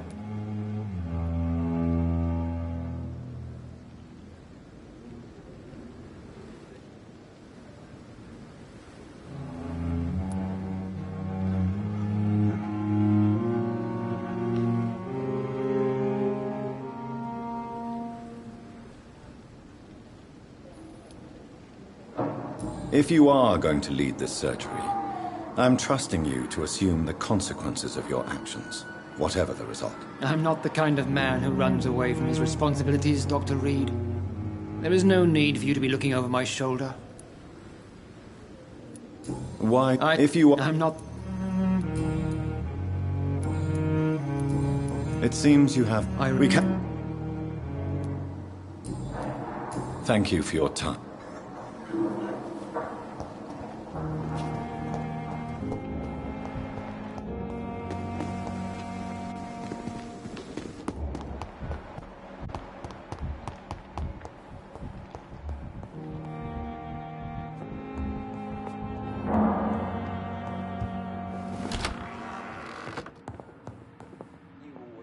Good evening, Doctor.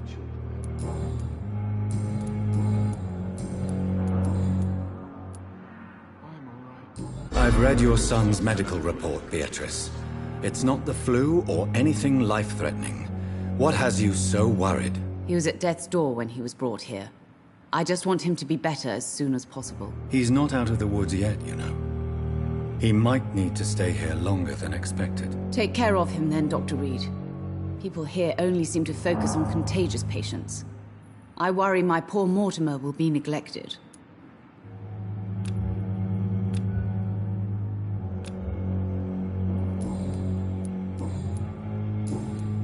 Goodbye. Good evening, sir. As for me... Good evening. This hospital seems to be falling apart. I have to go. Benefit of the doubt. Don't waste your time with me.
The flower's dying. It needs water.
It's locked.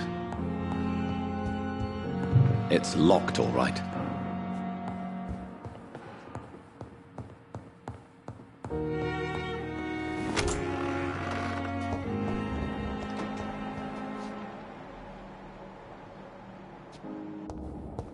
It's locked.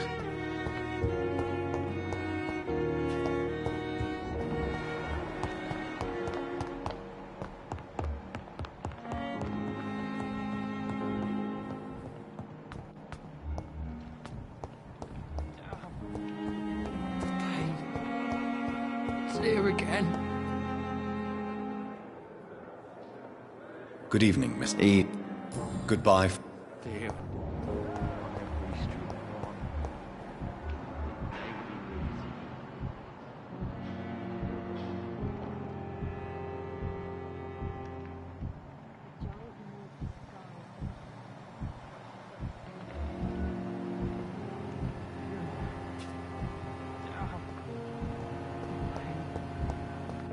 Here again. Good evening.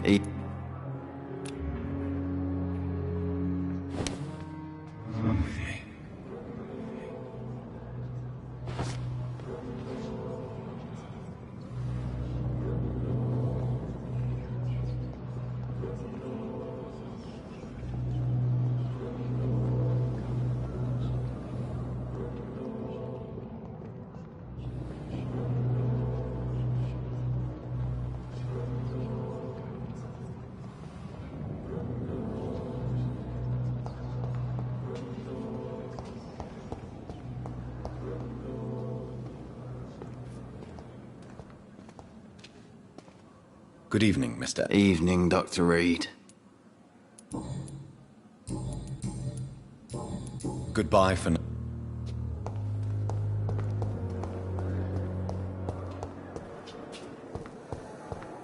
I wish I could be sick again.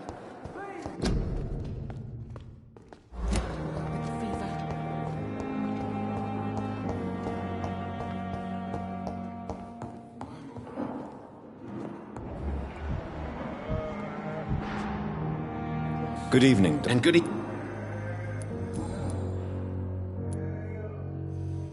Did you know Dr. Aykroyd never reported your experimental research, despite the fact he doesn't agree with it? Really? I didn't suspect he knew about my work. I must confess I am surprised. Perhaps he thinks you should realize for yourself the danger of what you're doing. See how condescending he can be? My God, he can be so irritating.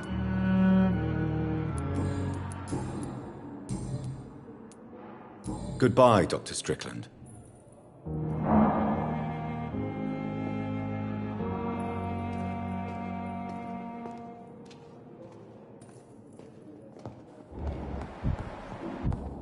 Good evening, sir.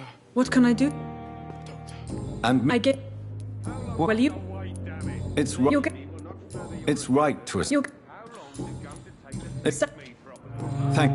A year. You have the right to disapprove of our methods, and you will kindly apologize when you're feeling better.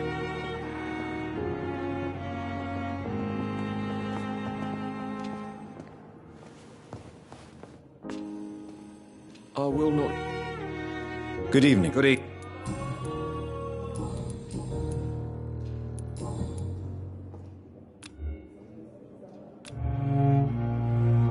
Goodbye for now, Mr. Fiddick. I'll see you later.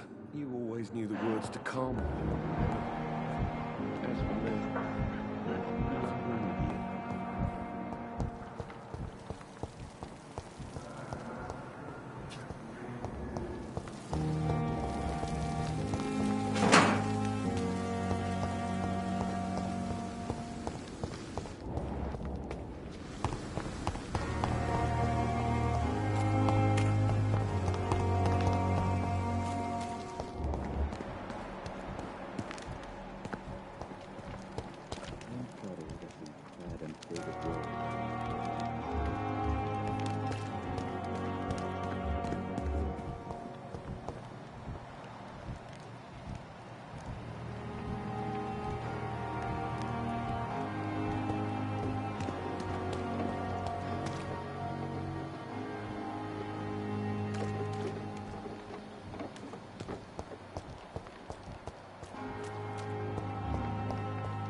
Thank you for...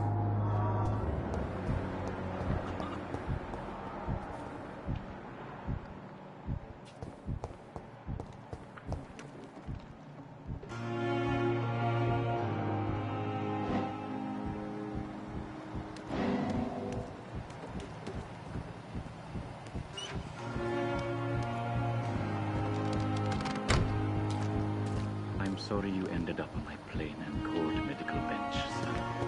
I understand you must be It's locked, all right. I managed to arrange to have you buried in the same mass grave as your wife. I hope that might help.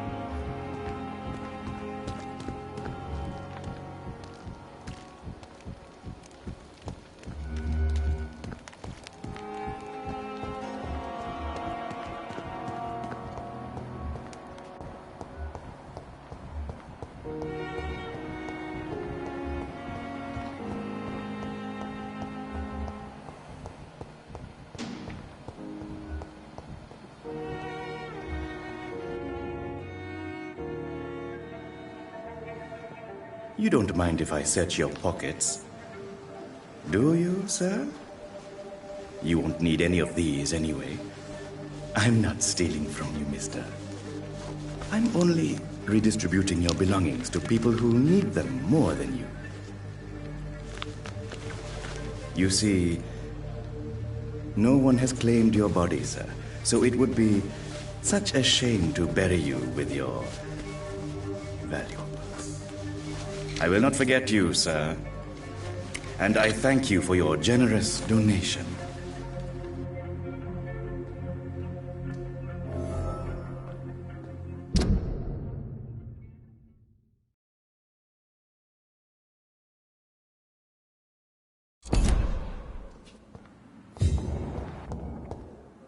It's locked, all right. It's locked.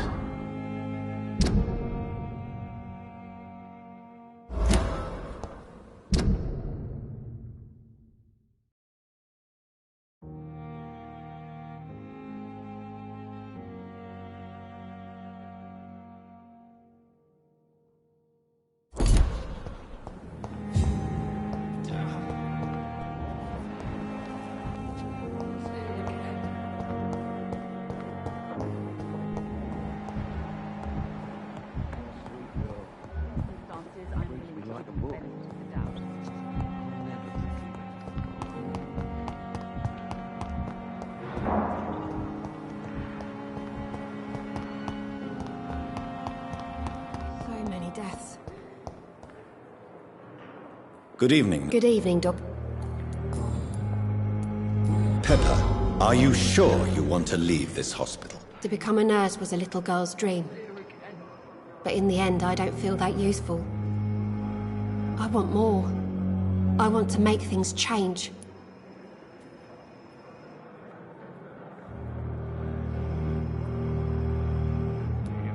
But you're doing something important here. For all the patients who need your help. We save lives, sure. Each time we send a cured patient home, it's a relief beyond words.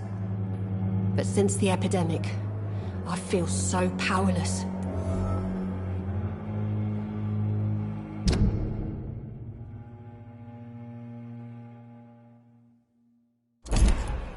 What steps are you prepared to take to feel more useful? I don't know yet. My sister believes that the real fight is in the streets nowadays. Maybe she's right. Maybe this is what I must do. And what about Milton Hooks? Does he share your point of view? For Milton, any change means more comfort and more peace.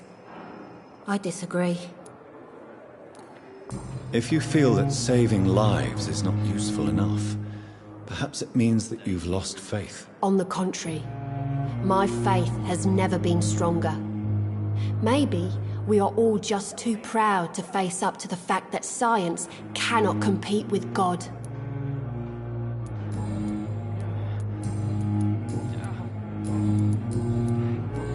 Goodbye, Naz.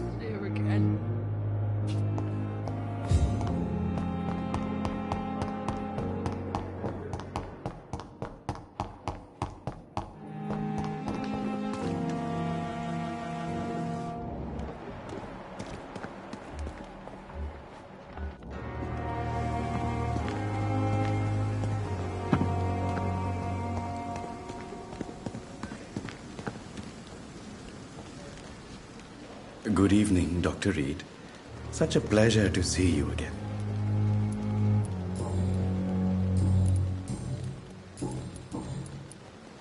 How dare you steal from the dead, Rakesh? Is that what your pawnbrokers is really about? These people are dead, sir. What they possessed could be useful for the living. And I'm sure they would agree if they could speak.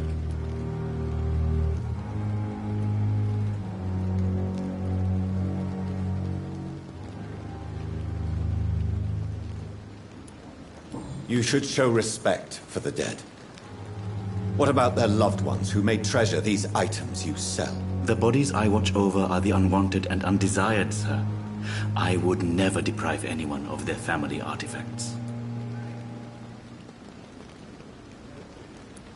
How these you should the bodies.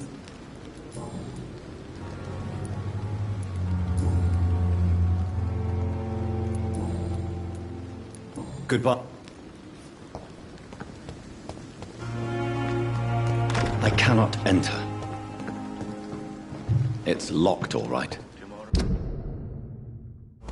More bodies were arrive and then sadly depart. I'm managing a trade.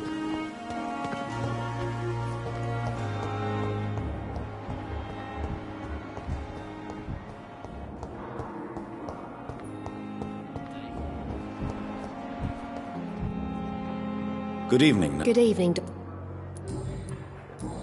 Goodbye.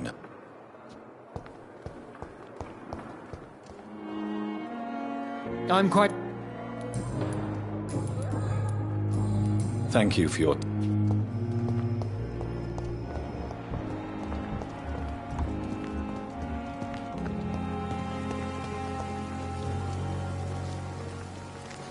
Good evening. Good evening. Goodbye.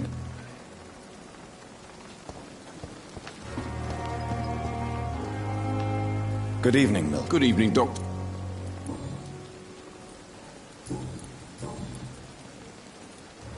Why do you have such a mediocre reputation among your colleagues, Milton?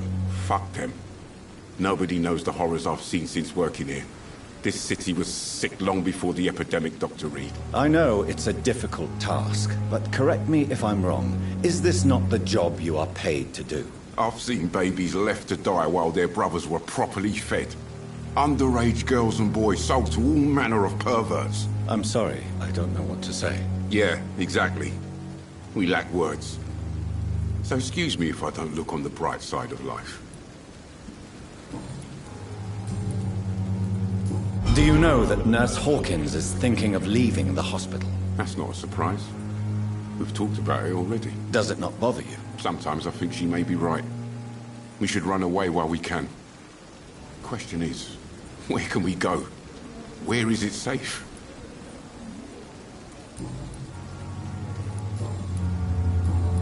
Goodbye, Milton.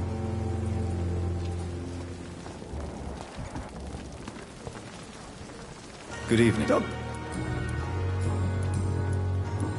Goodbye.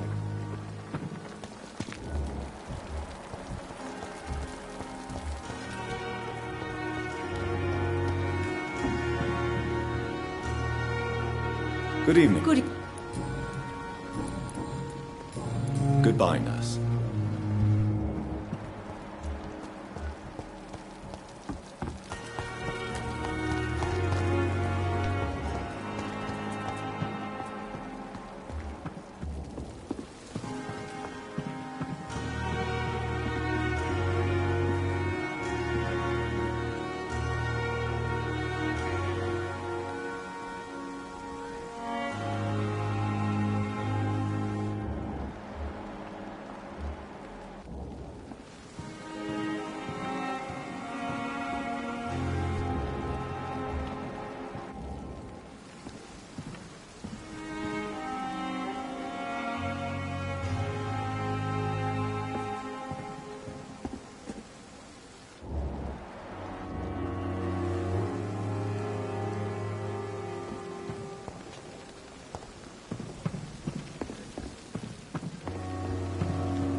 It's locked.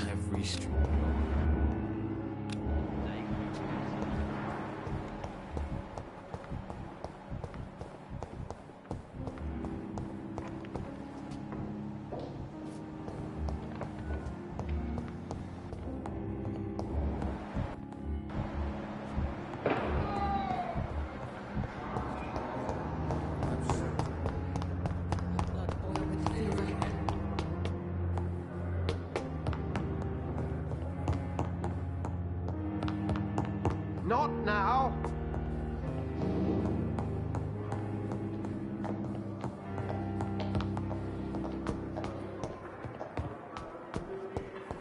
Disgust on every street corner. Daily routine.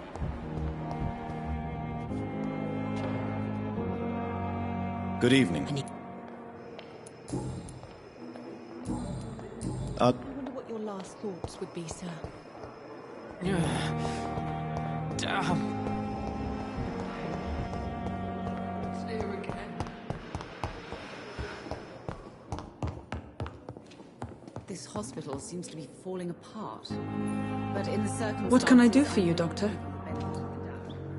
Thank you, no. I'll let you down, my boy.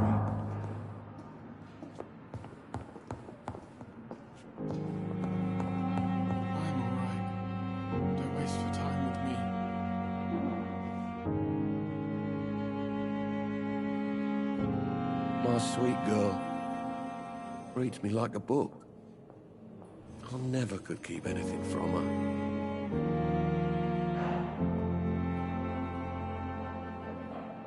Good evening, sir. Doctor. You always knew the words to calm the children, Ellen. As for me, what a blundering idiot.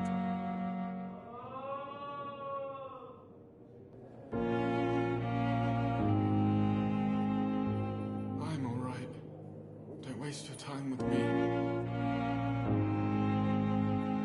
My sweet girl reads me like a book. I never could keep anything from her. This hospital seems to be falling apart. But in the circumstances, I'm willing to give you the benefit of the doubt.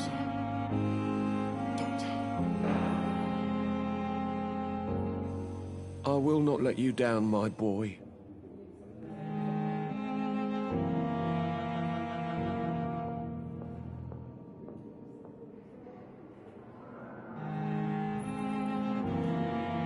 My sweet girl reads me like a book.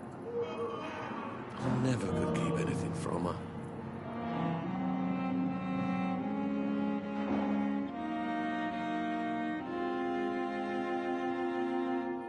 I'm all right. Don't waste your time with me.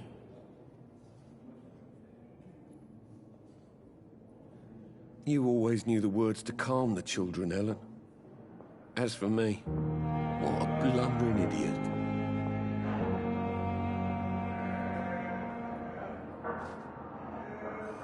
Good evening, sir.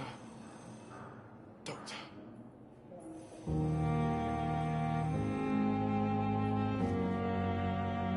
This hospital seems to be I will falling not let you apart. down, my boy. But in the circumstances, I'm willing to give you the benefit of the doubt.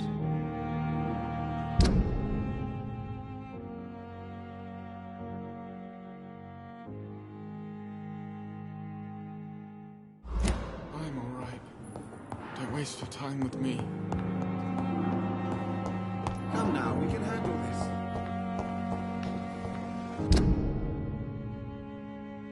Peaceful and lost at the same time.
Good evening. I need blood.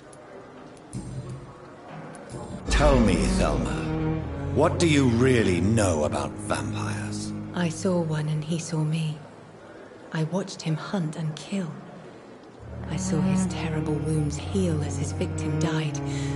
And then I knew I was saved. You mean you actually saw a...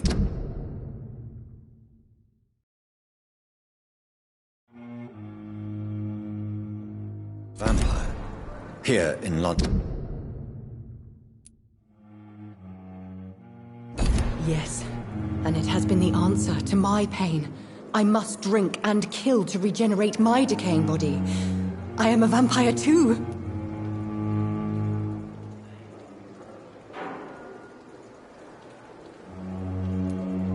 You have no idea what problems your claim could cause if heard by the wrong people, Miss Howcroft. You must stop this nonsense, now. Why fear the truth? Strange things live in the dark, Dr. Reed. Strange and ancient beings that were here before this island even had a name.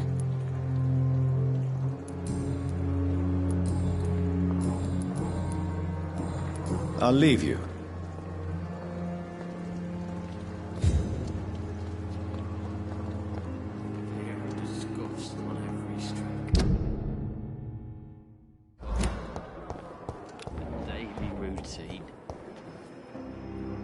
Good evening. Goodbye for now. Damn. The pain. It's here again.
on fire!